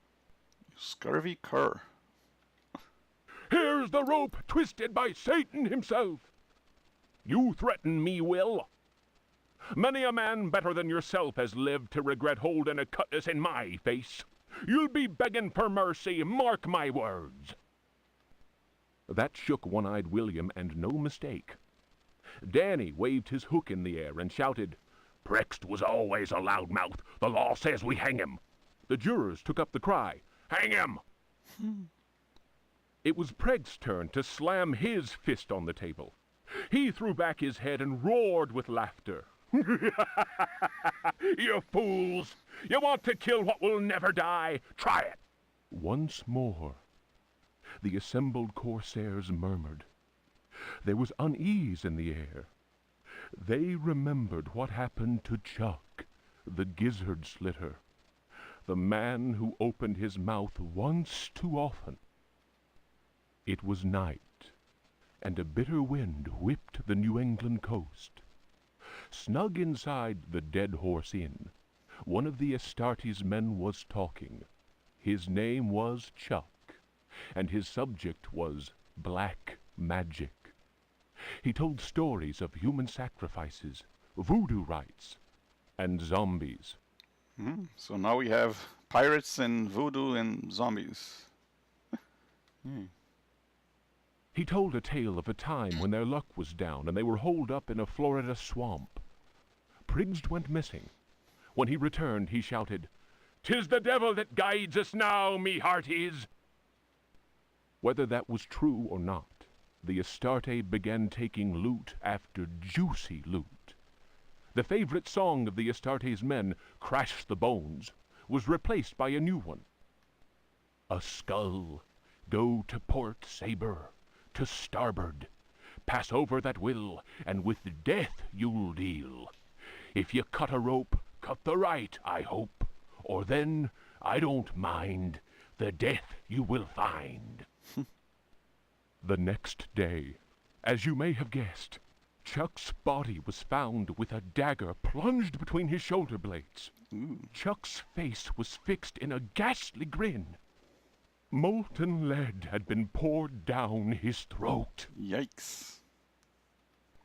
Whatever way things happened next, and I don't have the details, Prext was with us again, and we set sail for Florida. We anchored the frigate not far from New Orleans. Taking a few trusted companions with him, Prext set off into the swamp. They carried large wooden chests with them. 2 days later, we heard shots being fired and screams. Prext arrived soon after that and claimed they'd been attacked by alligators. He alone managed to escape with his life. He went on to say that the time had come to share out the spoils of our many loots. I was given command of the Astarte, while Prext handed 3 chests over to the crew. The chests were full of gold and precious gemstones. The rum flowed that night, and the stars shone bright. Yo-ho, yo-ho. All at once, I noticed a tall man dressed in black. Prext introduced him to me. "Here's a hearty mate. You can call him Keith. Many a tale he could tell." Prext laughed loudly and held up a roll of parchment. "And his hideout, none better." The parchment fell to the ground, partly unrolling. I noticed what seemed to be a map of underground tunnels, a veritable maze of caverns. Prext continued, "I'm giving up the pirate's life. The Astarte's in your hands now, my lad. She's a fine ship, and my reputation goes with her. Should any man call me coward, then break his head for me. I'm leaving you only because I found a treasure more precious than the purest of gold."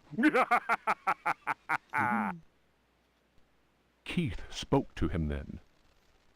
"It is midnight. They are ready, and we must go."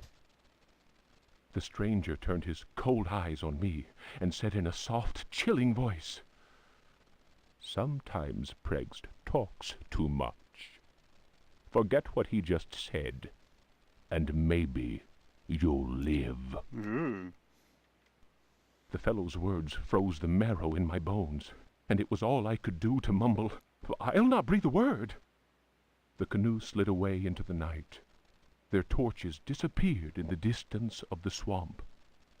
My snoring companions didn't hear the insidious rhythm of far-off drums. Okay, so now we have this Captain Preds, a pirate who apparently made a pact with the demon and found some caverns. I wonder if there's the same caverns under this house, perhaps. A lot of subtle clues here. Trial of Captain Prext. Okay, I don't need any more. Check this other book here. Memories. by Alistair Boleskine. Printed in London, A. Machin, editor, 1833. It was during a conversation with G that one first heard of the New England fishing village of Eye. The area was apparently the ideal place from which to witness unusual phenomena in space. The quality of the air, along with the conjunction of several favorable factors, made one impatient to get started. Having gleaned what information one could from the British Museum, one set off with all haste. A fishing village of a name starting with I. Could it be Innsmouth, maybe? One's work on space and comets in particular had met with a warm response, and one thought it judicious to include several original sketches of the phenomenon, sketches which one felt were sure to arouse a great deal of keen interest in the scientific circles of 1834. One refers naturally to the passage of Halley's comet.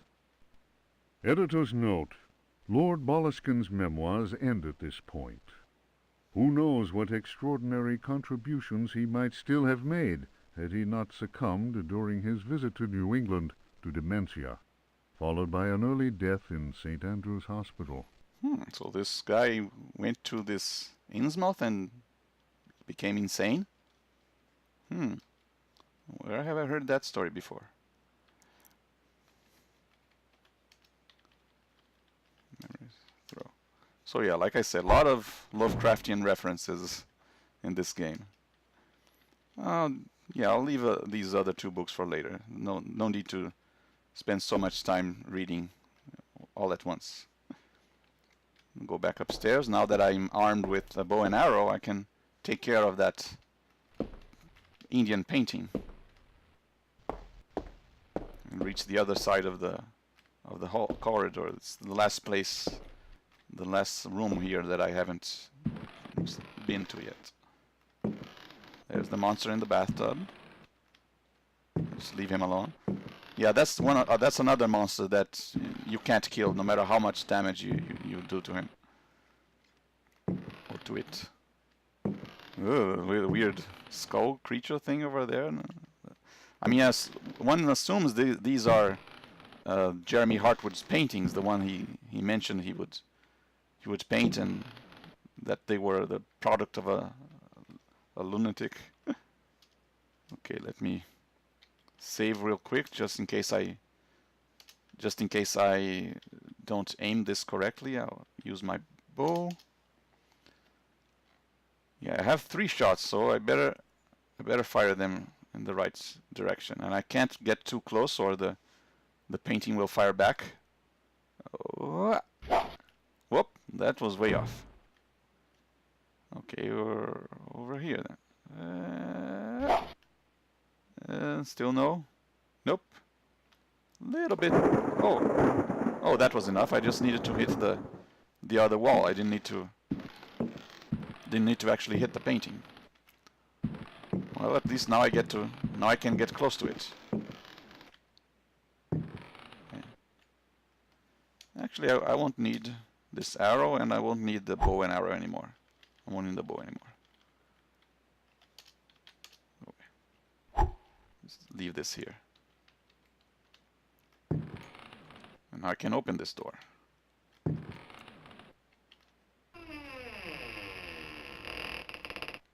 room with a book. A book on the nightstand. Let's check out over here.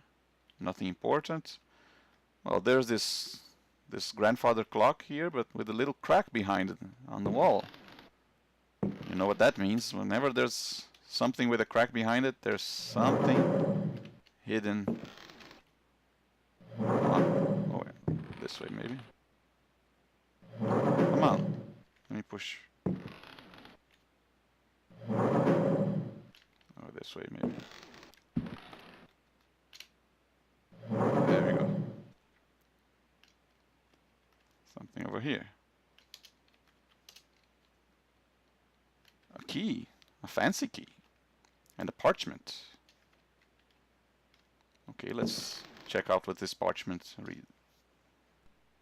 The Creatures of Night by Hubertus the Bald.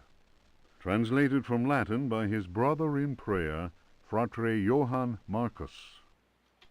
Of monstrosity.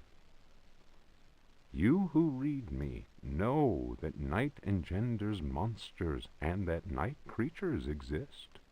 The accursed book of Abdul al-Hazred is clear on this matter. That is not dead which can eternal lie. I've read that book. Unhappy he who knows that book. I am unhappy that I know that book. Cost me a few points of health. Unhappy he whose eyes alight upon that foulest of texts. Unhappy he who implores the standing stones, for he will free the powers of darkness. Now see, if this book was titled right from the start, you could use this parchment to sort of as a warning to not read that book, but you don't see the title of the book until you read it, and once you read it, it's too late. Of the pit. Stagnant waters are like the memory of men. Beneath the surface calm, clawed beasts await and are known to initiates as the Deep Ones. The Deep Ones. See, there's another Lovecraftian reference. Awaiting his prey, the Deep One seizes him and drags him down to the abyss, where Dagon, the cruel god, swims and reveres him whose name may not be pronounced. So Deep Ones are creatures that dwell in stagnant water and attack you and grab you. Of libraries. Unhappy he who frees the prowler. Unhappy he who meets the prowler erring among the books. Oh, I've met him. He generates the vagabond that comes from other spheres. He believes the vagabond does not exist. He will feel the embrace of death, for in the eyes of the vagabond, books are no more than dreams, stone no more than wind.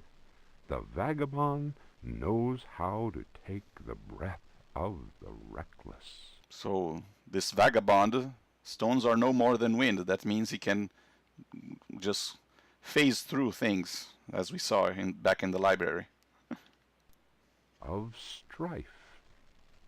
He who speaks does not know, and believes he is able to kill the creatures of the night. Folly. Evil is conjured up by science and secrecy.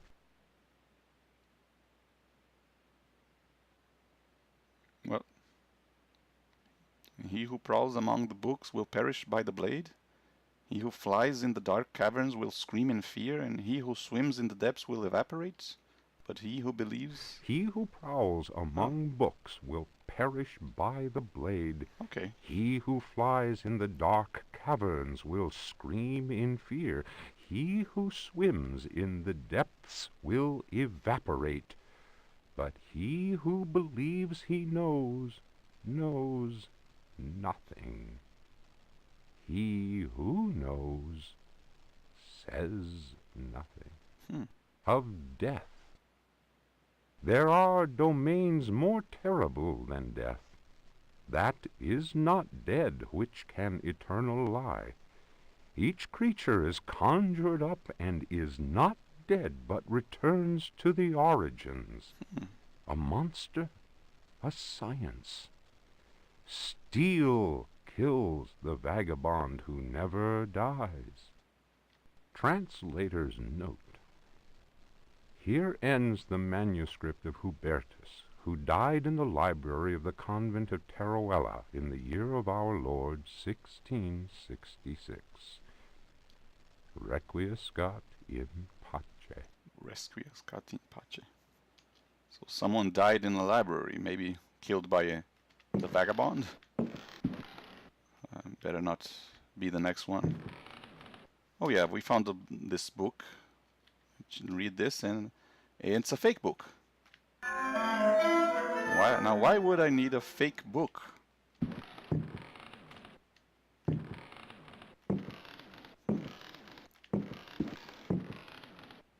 Oh yeah, let me use my oil lamp. And there's the vagabond. Okay, let me drop this oil lamp so I don't have to. Get away from me. And here you have the reason for the fake book. If you go over here and search, there's a mechanism to trigger. So if I use the false book and put it here, yay! Secret passage in the library. These libraries always have secret passages. Ooh, look at this. And didn't Jeremy Hartwood in his diary mention something about drawing a symbol on the floor?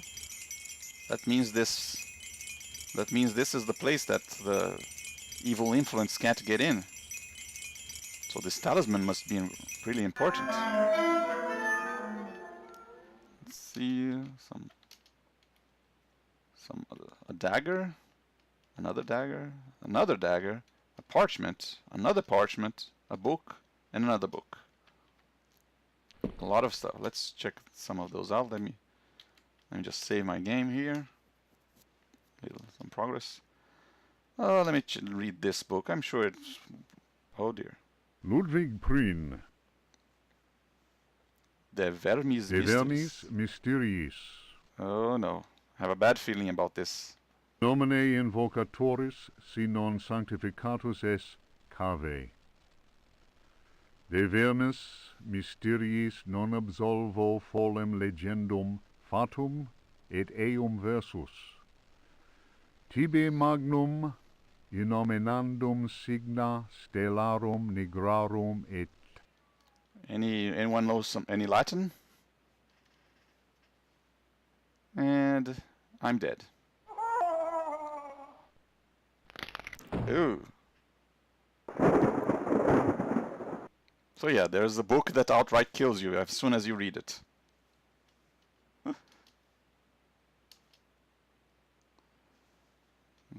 Brutal, these games. Let me just throw this away.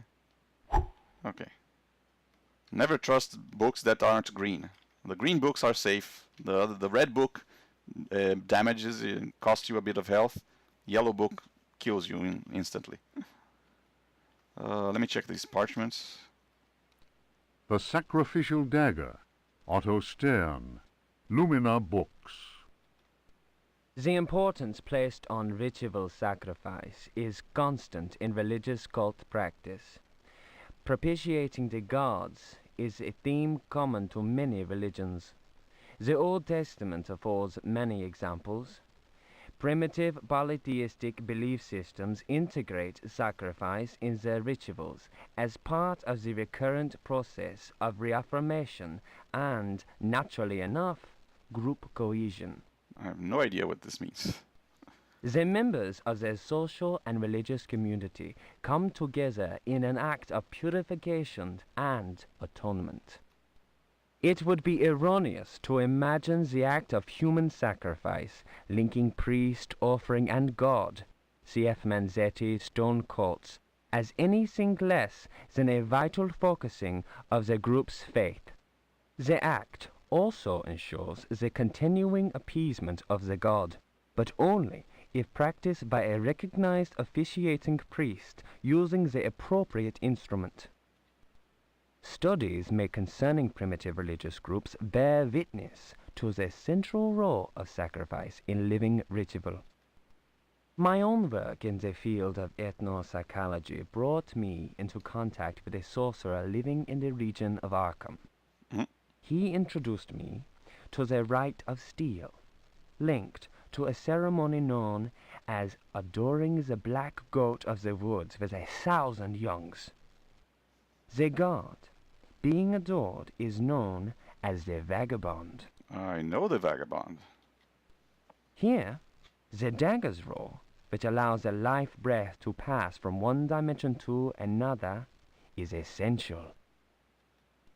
The vagabond is a frightening figure, being able to move where he wants and to kill those who have displeased the goat god, for whom he acts as a go-between. The goat is clearly a fertility god. The priest, having spoken the invocation, must choose the appropriate dagger for the sacrifice. The knife with a sinusoidal blade that must be dipped 7 times, on night when the moon is full, in water that has been distilled 100 times, will be laid aside, since it would send the vagabond back into his own dimension. See illustration. A dagger that sends the vagabond back into its own dimension. I won. The priest will rather choose the dagger with a curved blade. That is more appropriate for slitting of the lamb's throat. This act transfigures the sorcerer priest and plunges the assembled worshippers into a divine trance. Now, I do believe I got a dagger with a sinusoidal blade right here. Haha. Come here, vagabond. Let's go over here. Come at me. Now that I've done the proper research, I know the one dagger that can kill you, or at least send you back into your dimension. Here. And there we go. That's how you defeat this guy. Now I don't have to worry about him grabbing me in the library anymore. Let me just check, are there any books that I missed? Now I can search in peace without anyone interrupting.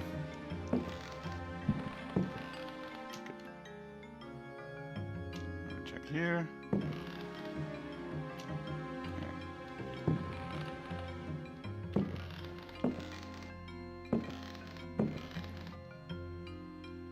Okay, nothing here. There's the fake book that I inserted.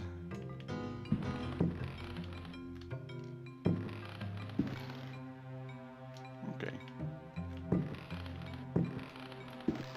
Yeah, I already looked at it. Just check the other side real quick. Won't leave anything behind. Maybe some book may have a important clue.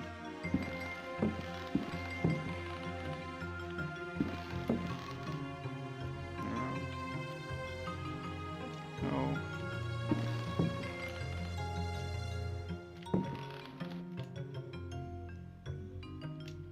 This is more chill music, even though it's still creepy, but more not quite as creepy as the other one.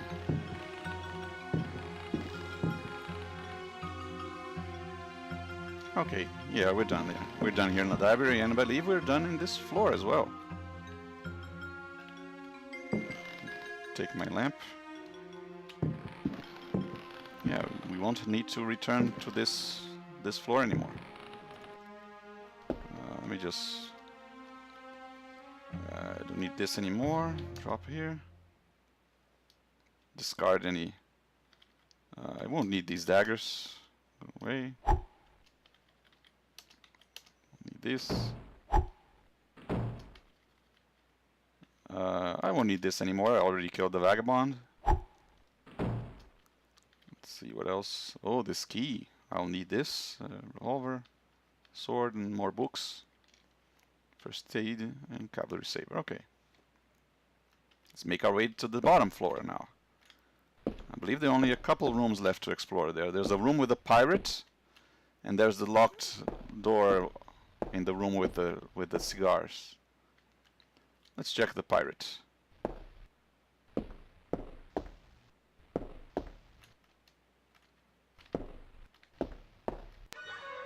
Okay, hang on. Let me save real quick. Aha, you do have my own sword here, so I can take you on. Come on.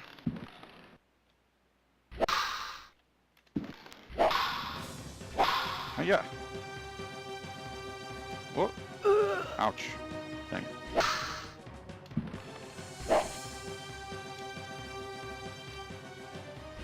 Aha. And more. One more. And you're... Yeah, come on. Come here, you. You're backed into a corner. Oh no.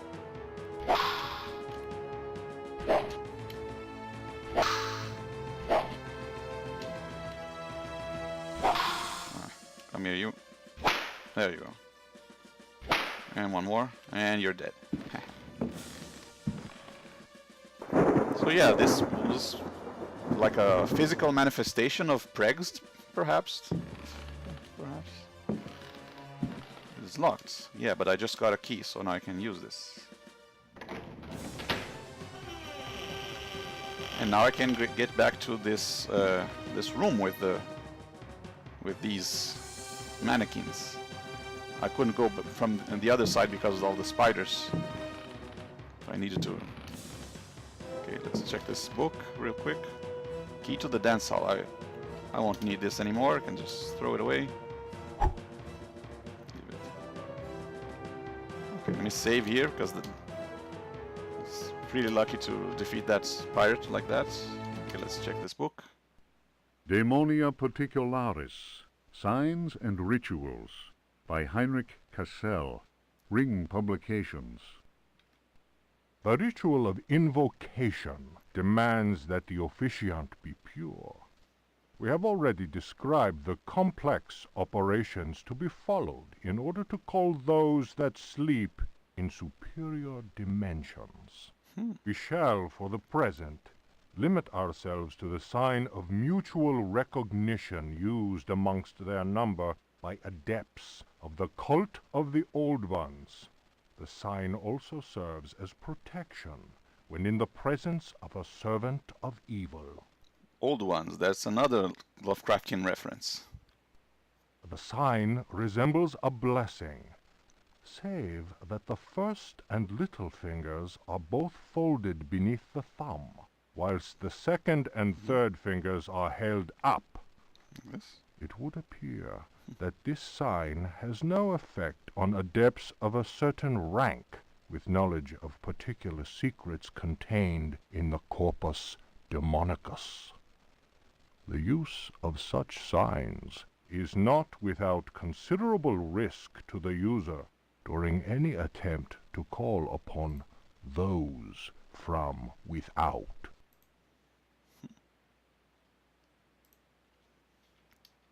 Okay then. Yeah, not every book has a direct reference to a particular monster in the game. I mean, it's just somehow just for world building. Juan Luis Jorge, De Biblioteca, Reflections on the Power of the Verb in Certain Texts. Archaeos Publications, 1919, Stafford. Translation does not alter the occult power contained within such forbidden texts. The malevolent energy is in no way diminished. The spell must be cast aloud and clearly, in certain languages or little-known dialects. Maglafar Fathang. The reader will understand that, in the light of these revelations, I would be foolhardy to continue quoting from the text I have before me. If spoken aloud in its entirety, it would surely awaken powerful and malignant forces. Isn't that always the case? Someone reading an incantation they shouldn't have, and suddenly demons roam the earth. I will go further and say that simple reading of some of the more technical passages describing specific practices is in itself a perilous exercise. The ill-prepared reader can easily fall prey to attacks of demented hysteria, not unlike those described in cases of individuals said to be possessed by evil spirits. So, a book warning you about reading books. I recommend the study made by Zempf, Urbain, Grandier, and Loudon, and the reports made by the Reverend Richard Price concerning a number of astonishing, to say the least, exorcisms carried out in a parish near Providence. Given what I have written, we must be grateful to the librarians of the British Museum, who have never allowed consultation of the work of Al-Azif's startling work, the infamous Necronomicon. Necronomicon. There's another Lovecraftian reference. Copies of that work do exist, in spite of the zeal of book-burning inquisitors. For proof, we need look no further than the British Museum, of course, and the sealed archives of the Miskatonic University in Arkham. Other examples of books whose evil can be unleashed by any thoughtless reader are von Jutz's Von Unersprechlichen Kulten and the abominable De Vermis Mysteries by Ludwig Prien, Yeah, I whose saw that sordid one. death should be a lesson to all those tempted by a study of the occult. Yeah, we saw the Vermis Mysteries. Didn't end well. Reflection. Power of the verb. What's this? The Book of Yael, Signs of Stone, Eucharistic Rituals of Forbidden Cults. Texts collated by Monsignor Vacher, legate in the Curia of the Vatican. Numerous devilish cults speak of monstrous creatures called the Old Ones.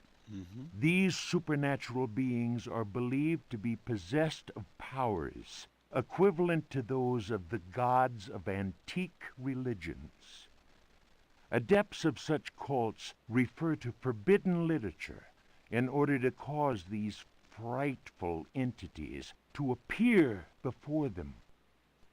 What serious student of folk myths has not come across the names of Cthulhu and Shub-Niggurath?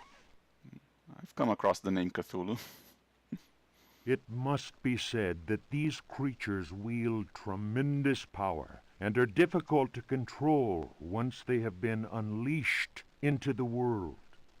Those who serve He who goes in shadows protect themselves with signs of stone, carved into the walls of houses or engraved on various objects.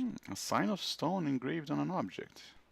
For those misguided servants of evil, the best protection appears to be that afforded by the sign of the most ancient gods, engraved in Manar stone, a heavy material said to be disagreeable to the touch. I have seen that design before.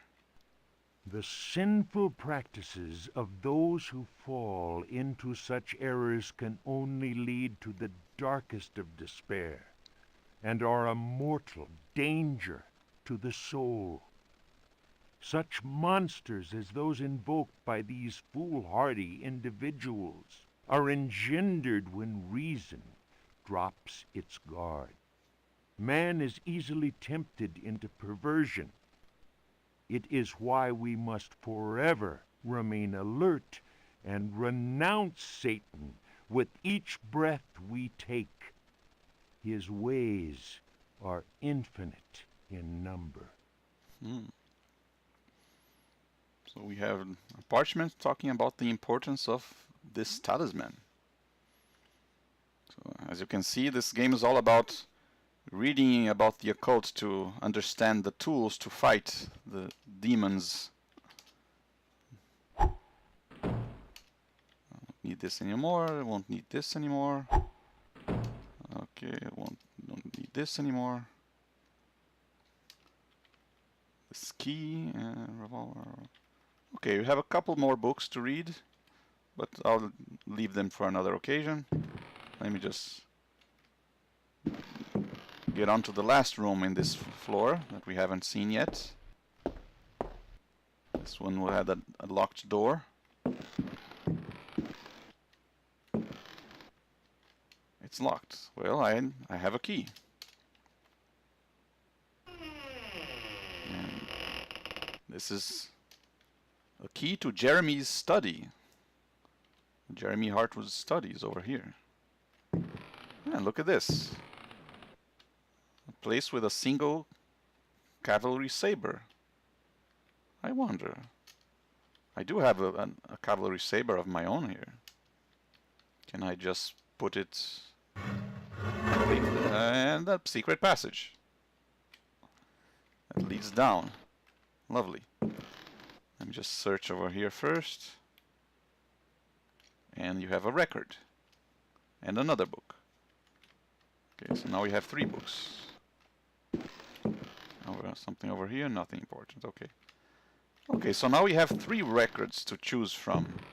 Let me go and get my gramophone and see what effect playing those records will have next to the mannequins.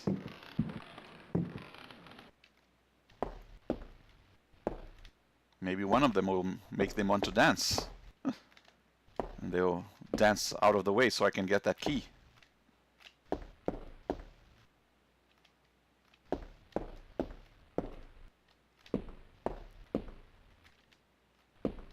Take the gramophone.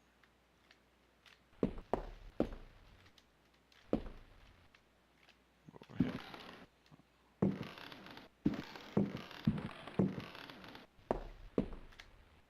I can just make my way to the ballroom, or the dance hall as they call it.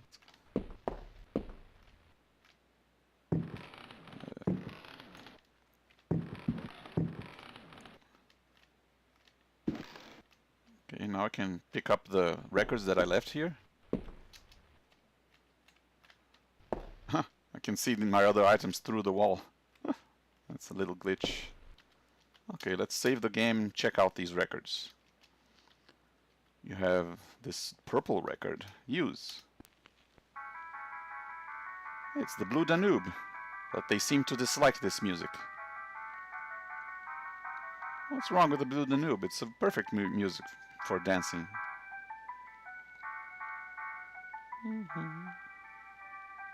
Okay, they don't like this one.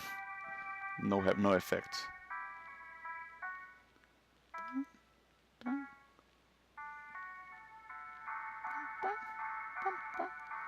This music always reminds me of 2001: Space Odyssey.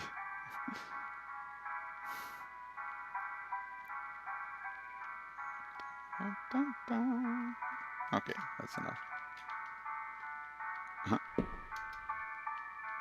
Let's try this red record. With the red cover. Opus 69, number 1. They don't like this one either.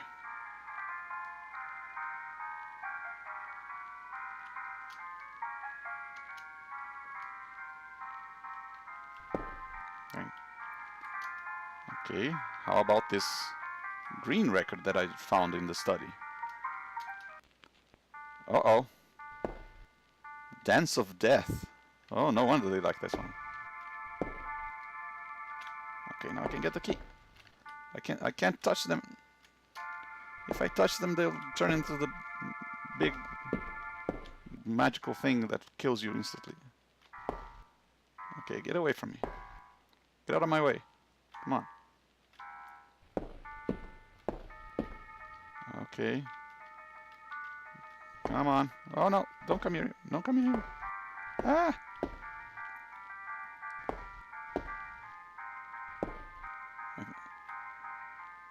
Their movements are kind of random, so it's... Come on. Let me through. Come on, let me through. Ah, okay. Whoa. And they disappeared as soon as I got out. I just save.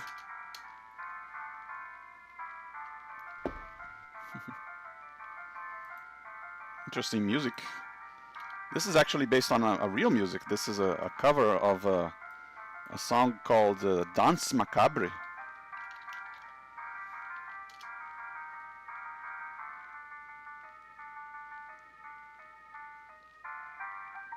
I mean, the game they use Dance of Death, but yeah, it's also called the Dance of Death, but yeah, Danse Macabre. I mean, Saint Sand was the name of the guy. I forgot.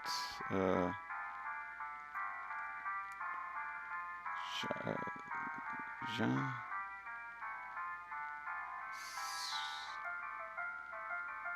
There was a Camille Saint-Saëns. Yeah, Camille Saint-Saëns. Something. I don't know. I'm not sure how to pronounce his name, but yeah, there's an actual orchestrated version of this game that's kind of interesting. But oh, there you go. There's the name. Saint-Saëns Dance of Death. Huh.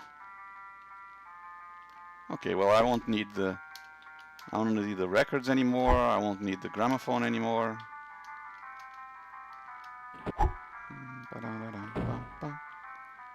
I'll need this key. I won't need this anymore. Throw records like they won't break. Okay. Lamp, talisman, key. I don't need this key anymore.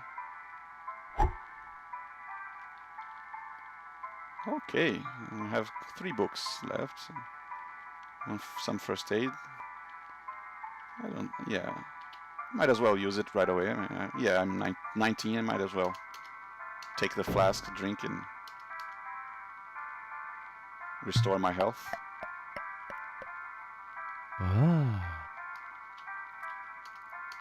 Throw.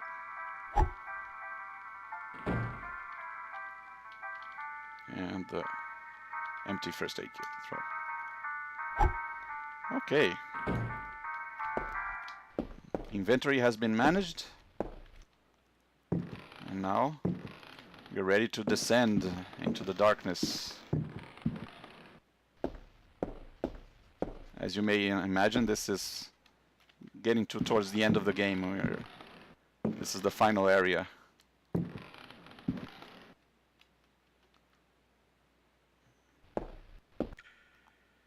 The caverns beneath the save right here.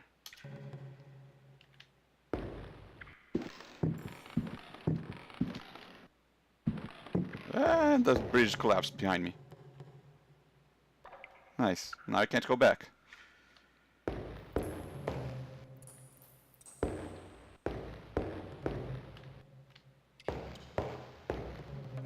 Ooh. Creepy. These echoes. Oh no! It's the giant worm again.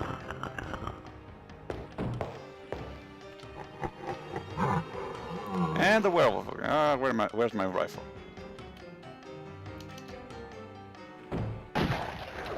Oh dang it. Oh no. Oh, I can't see. And I'm dead. Dang it. The worm got me. Yeah, I should have aimed better. Okay, let's try this again.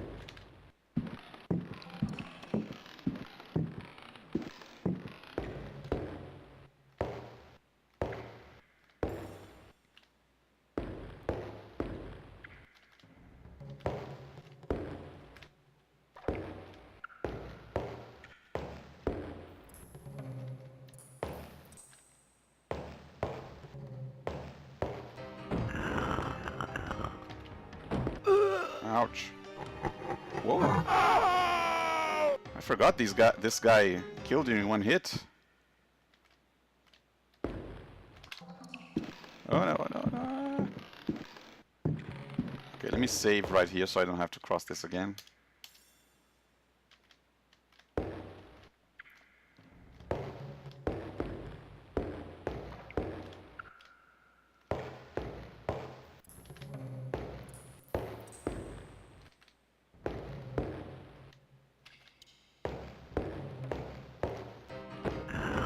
From me. Okay. Okay, now aim better. Oh, come on. Oh, that's not aiming better. Okay.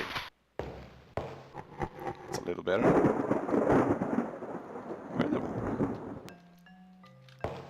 Where is he going?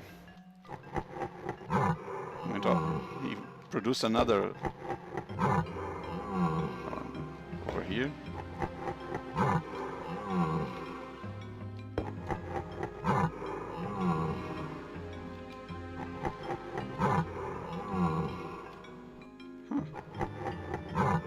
It's weird.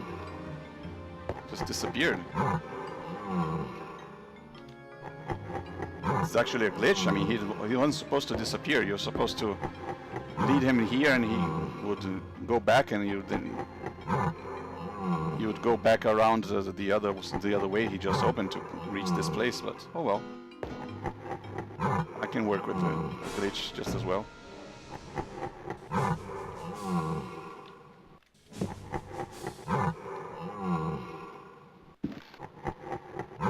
I hope I don't have to hear this all the time.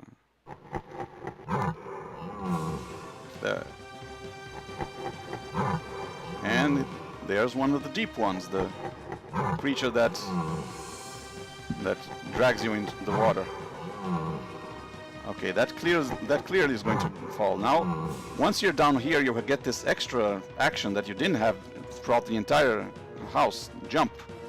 You get a jump button. What? I can jump over here.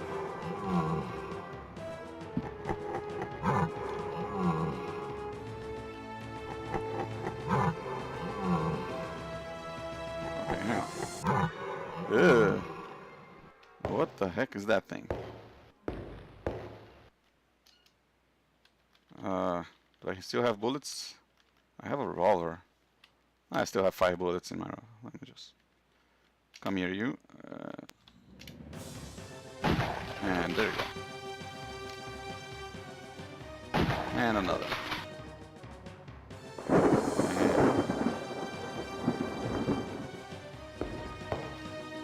Okay, the sound of the worm stopped.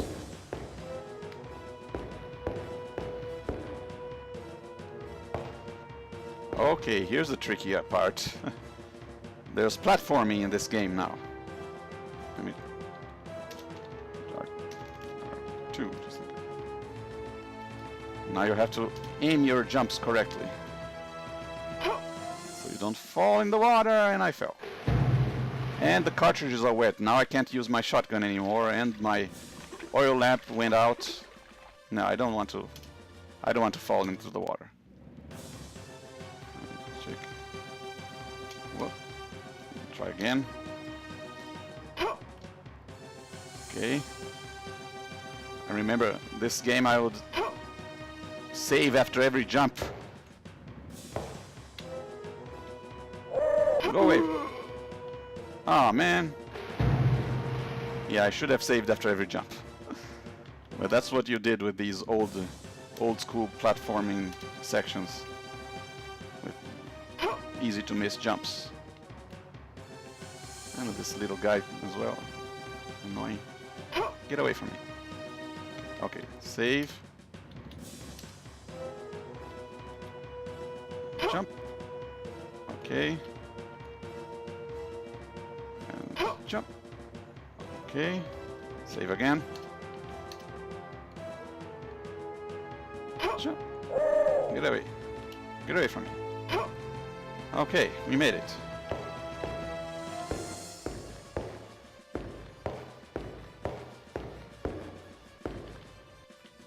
Some more caverns. And now we have 2 ways we can go, right or left.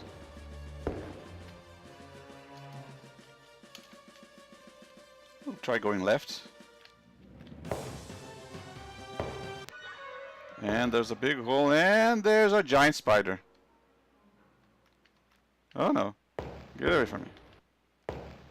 And if I go over here, you... Come here. Stupid spider.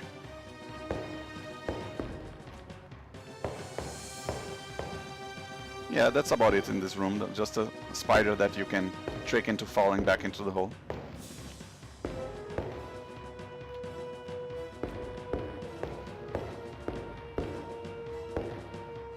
And there's another place with some platforming. Not a lot of platforming, just bridges. Now, if you go to this path, bridge started falling. This is actually the wrong path. If I take this, and the bridge fell, and I'm... Now, how do I know which path is the right path? You gotta follow the swords. See? This one doesn't fall.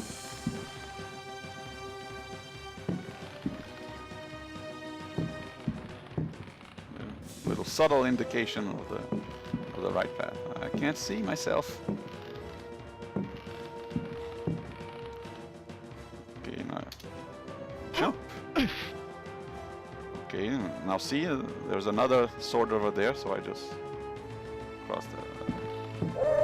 Okay. Careful I don't walk out off the edge. Ow. Okay. Down here. Okay, careful not to fall into the water. And careful this old one, or this deep one, I mean, doesn't take me. Okay, almost there. There's a big treasure chest over there, probably the pirate's treasure.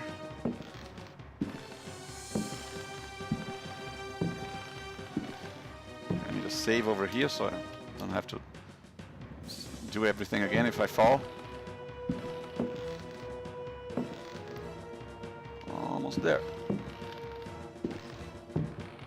And there we have a big chest. And it's locked. But that's why we got that key from the fireplace. This large key. This treasure. You find a gem, treasure, and a book. Another book. Well, I think we'll stop a little bit and read some of these books. I mean, we're reaching the end, so we might as well not leave anything unread. Let's check this one out first. If Rocks Could Talk, or The Story of a Louisiana Plantation, by the Marquise de Chamfray.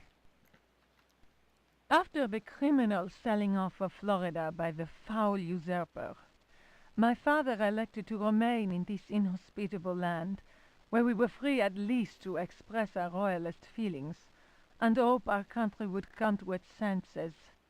In 1818, a certain Pickford bought up Ledoux's land, after the poor fellow had ruined himself in unfortunate speculation. Pickford soon turned out to be the most loathsome human we had ever encountered. He was an adventurer of the worst kind, nouveau riche, and bloated with a grotesque sense of self-importance. First came the incessant army of men with shovels, digging into the mountain of earth that was to fill in the surrounding swamp. The undertaking was quite stupendous. We learned from a slave that the final objective was to connect the existing caves with another one of gigantic proportions. Pickford interested in caves. Racked by a mania of persecution, Elia Pickford constantly fired his workers and hired new ones. He did all he could to keep anyone from learning about his plans. My father was amused and said, "The poor fool will end up getting lost in his own cave." But the walls went up, and tongues started wagging. Our detestable neighbor had been a sailor, a ruffian grown rich on questionable trade. Distasteful stories were told of him.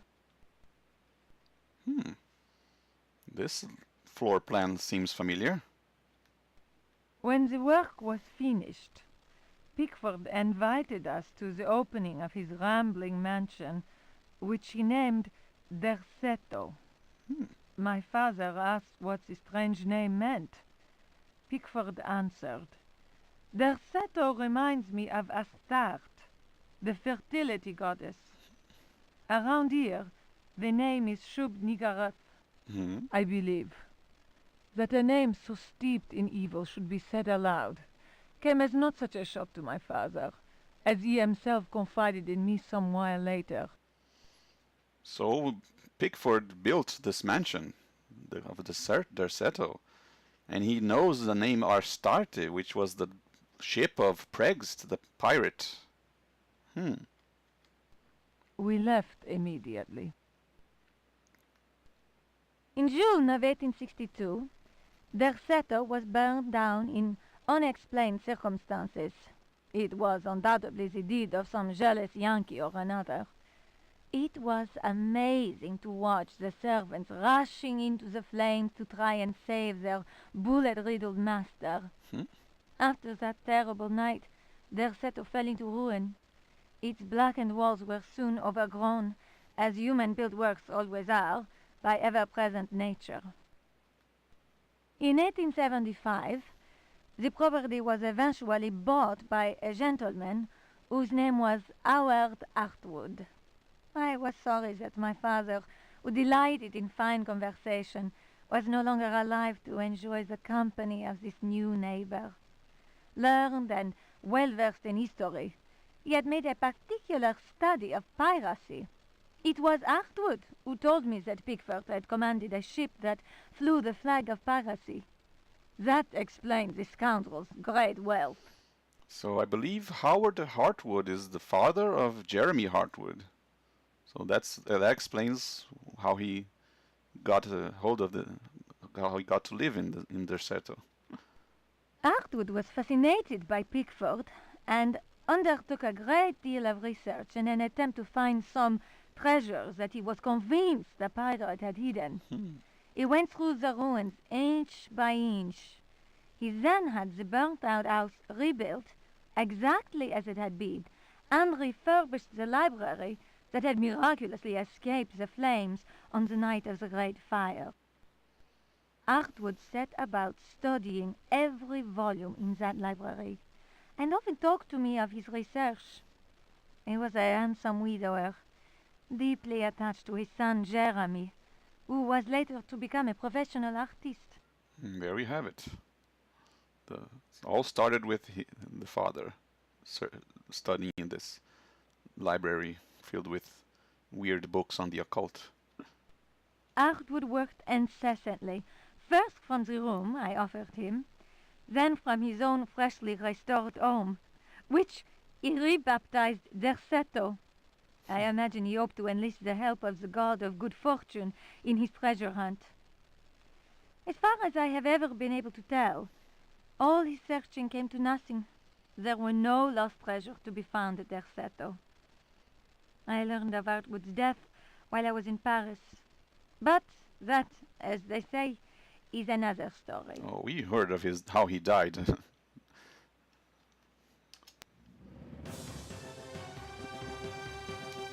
So now we have the little backstory on the mansion. His implantation. Just 2 more books. Just text this one. Unfinished chapter of Terra Incognita by Jacob van Ostade. A hitherto unpublished fragment of the manuscript unearthed following indications furnished in the Vatican Library's Expurgatory Index. I think each of the books having different voices reading them, it makes them better to follow them and give more context to them. Interesting. In those icy and unwelcoming lands, the rites of wizards and healers are deeply rooted in ancient legend. Mysterious and cruel beings are thought to have ruled over the Arctic plains in times past. A cursed city, enclosed by massive walls, is believed to stand to this day. It contains fabulous treasures and is inhabited by the degenerate descendants of those who instilled centuries of terror in the hearts of the people. These people, naturally placid, are seized with rage and horror at the very mention of the prisoners of the ice. Were these dreadful captives to be freed from their frozen cells, they would reap a horrifying tribute of human flesh. These blood-curdling beings may be invoked by certain ritual words. They can even be controlled, albeit with the greatest of difficulty. I admit to being impressed by these tales, repeated to me on many occasions and in a number of different places during my travels in the region. I have also seen troubling cult objects, sculpted in a material unknown to me. Another remarkable fact is that local Eskimos experience great distaste in pronouncing certain words, and invariably avoid saying them. Here is a living example of the power that words contain. As it is said in the Bible, in the beginning was the Word. The word. Yeah, I don't quite understand what this one means. Okay, we have two more books actually. Let's check this one. The Tale of Captain J.W. Norton of the Army of the Union. Maybe another pirate tale. 1862. The South was in collapse. Louisiana was open to us. I had each day to requisition victuals for our troops, and was aided in this endeavor by a score of brave men. Rebels were not yet ready to lay down their arms. The region was far from safe. I headed further and further west, and questioned many freed slaves. From them, I learned of a plantation on the coast. Its name was Derceto. We received a less than hearty welcome. Only Pickford, the owner, behaved in a friendly manner. While my men counted cattle and grain reserves, I learned what I could from him. The man was most unusual and possessed an extraordinarily cultured mind. At nightfall, I gave orders for the men to bivouac at Derceto. Pickford invited my second-in-command, Lieutenant Patterson, and myself to dine. And our host proved a most entertaining conversationalist. While coffee was being served, Patterson went to inspect the men's camp. The cigar Pickford offered me was so acrid that my head began to spin. I remembered campfire tales of fellow officers trapped by devilish Confederate tricks. My mind floated in a foul and dense fog, from which emerged the enlarged and deformed face of Pickford. He grinned at me. Gave him some weird cigars to smoke. Patterson's return chased off the nightmare. I heard shouts and firing from outside and found the strength to take out my revolver. I fired 3 shots. Pickford fell to the floor. Patterson then helped me out of the burning house. The air was filled with smoke. We resembled a company in disorderly retreat. I saw slaves leaping into the flames of that inferno. They were trying to save Pickford's life. Well, so now we know how the fire that destroyed Deserto started, and why Pickford had bullet holes on his body. It was this guy. The two stories connect. Okay, then finally this last book, the one that was in the chest with this gem. Well, let's see what's about. The final one. Memoirs of a Lost Soul. The mask must fall. You who discover this manuscript understand this. I am here at your side. Oh dear. I am waiting in the darkness of my crypt. Soon you will belong to me. One of my slaves wrote this document. I have lived for 3 centuries, and my name is Ezekiel Prext or Elijah Pickford. You may choose which to call me. Dun dun dun. Prext and Pickford are the same person. I do not hide out of fear. My power is immense. I have sailed the 7 seas. My ship, the Astarte, spread terror through all the continents. The corsairs judged me like the Welsh judges of 1620, but they could not destroy me, and neither could the pirates. Now, I am immobilized. Damned Yankees! Witchcraft, voodoo, and the Cthulhu cult. I know them all. I have reigned and implored the stones. Only the Chthonian haunts the cavern and resists me, but he dare not attack. I have need of a living body to regenerate myself. The Heartwoods managed to escape from me, but you who are reading these words, you will yield to my embrace. See? Like I said in the beginning, the forces of evil needed a body, and now I'm the next candidate. I hear your ragged breath. And smell the stench of your fear. I have vanquished death. I built Derceto. I know what it is to wait. Cthulhu helps me. My servants will lay you upon the sacrificial stone. My roar will rend the night. You will be mine, and I shall reign once more.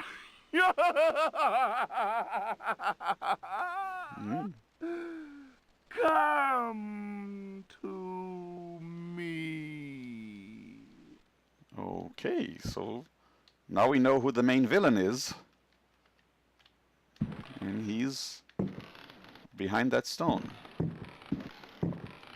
Kind of. Just push it. It's a pretty light stone. I can just, even though it's quite big, I can just push it to the side. There we go. Okay, let me throw out a couple. Don't need this.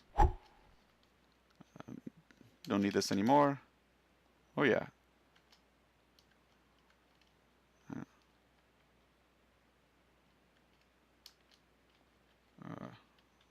Don't need this.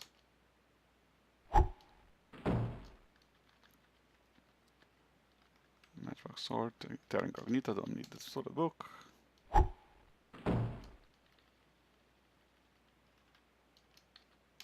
need, okay. There.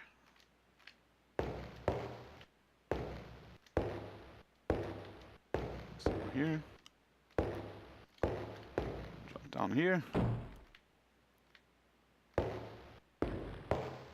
There's a door there, but it's closed. There's no way to go through here. Let me save. Okay, let's go. Uh-oh. I am alone in the dark. And that's why we have a... Where's my oil lamp? Here we go. And it's a maze. Yeah, a maze in the dark. Uh-oh. Can I remember which way to go?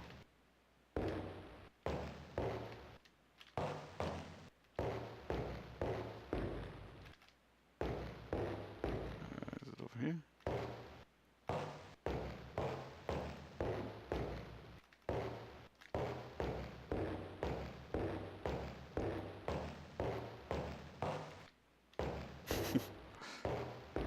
Yep, this is the ending of the game. That's the final area.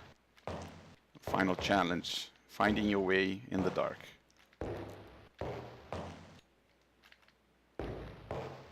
Let's see. Is it here? No, I think I will further down maybe. Yeah.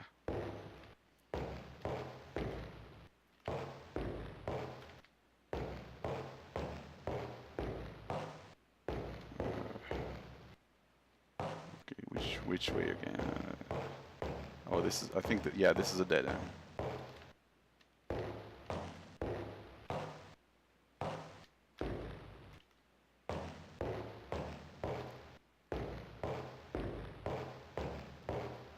And over here. And I believe this is.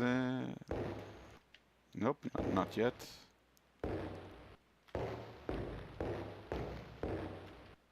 Good thing I have plenty of oil. Imagine if I ran out of oil for my lamp in the middle of this maze. And here you go. This is the final door. It has a hole in the center. A diamond-shaped hole. Just like this gem. Place the gem in the door and here we go. The final area. We've seen this place before. This is the place where our body was taken every time we died. And that thing in the center, that is Pregst, or Elijah Pickford, or it's the big baddie. Uh-oh. He is firing fireballs at me. And there's a deep one. And he killed his own guy. He doesn't care.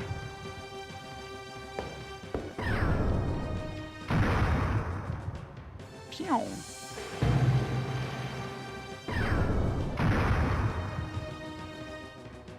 Oh no. A hook.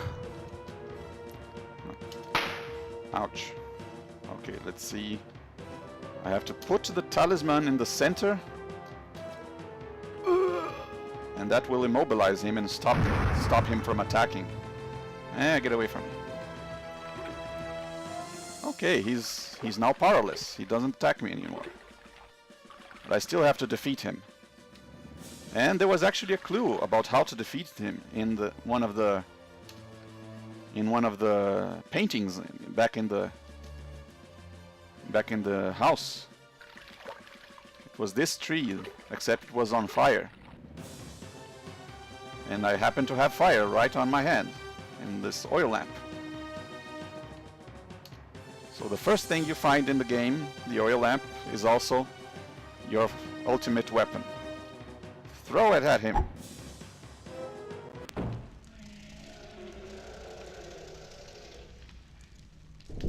Burn! And he exploded. And time to go. Time to leave. Everything's falling apart now. It's the self-destruct of the mansion.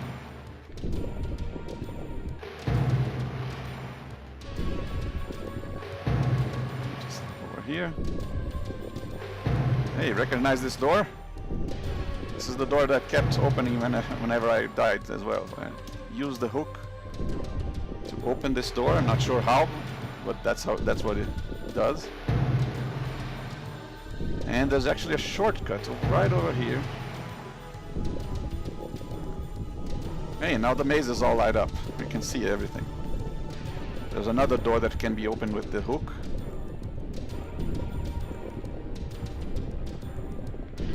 We don't have to retrace our step or go all the way back and jump over those pillars. I can just get over here and hey, now we're right near the beginning. Hang on, let me jump over here.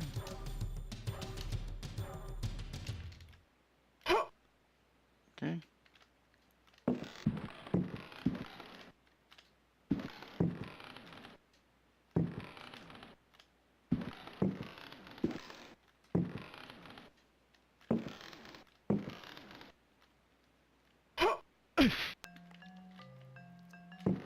now everything's okay. The evil monsters are defeated. If I were to actually explore the rest of the house, everything is gone. All the monsters, I believe the guy in the bathtub is gone, the spiders are gone. And I can go back this way where the worm came from. Hey, and look at this. We've already been here before.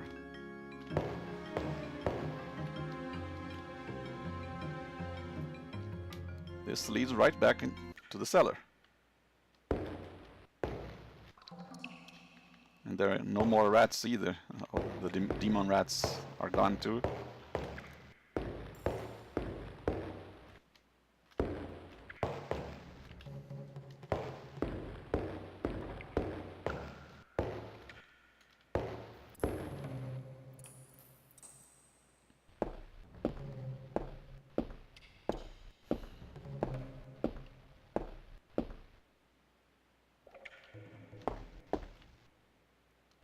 Just go here. Hang on, let me just save again. Let me just check again that painting upstairs.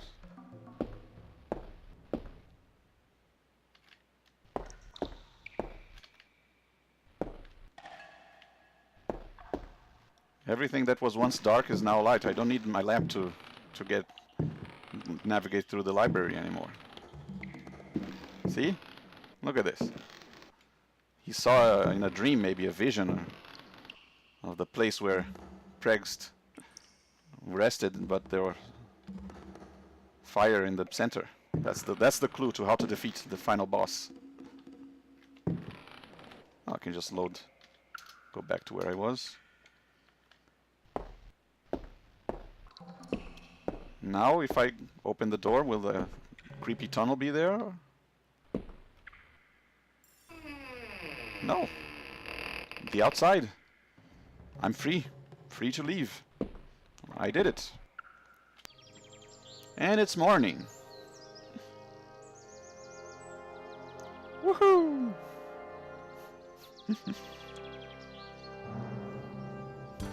We did it, guys. Survived this Derceto. Defeated the big evil monster. And our driver will just come and pick us up. Just take us home. You can just relax and... Oh no! Here we go again! Yep, that's how it ends. We thought we were rid of evil, suddenly our driver is a zombie. The end.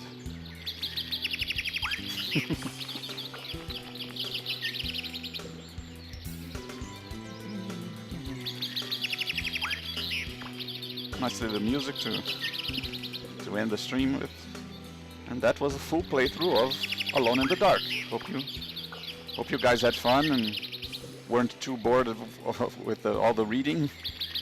But I like the reading because it gives more context to the world, and you find out all the backstory of the characters and the house. And makes it more alive, you know. So lots of lore in this game. I believe the next games in the trilogy don't have quite as much reading, but yeah. I still believe this is the best one of all the Alone in the Dark games. Pretty fun to play back in the day, and still nice to play now. Okay. Music ended. Now we just stuck with the sound of the animals, and there we go. Return to DOS, and there's the end.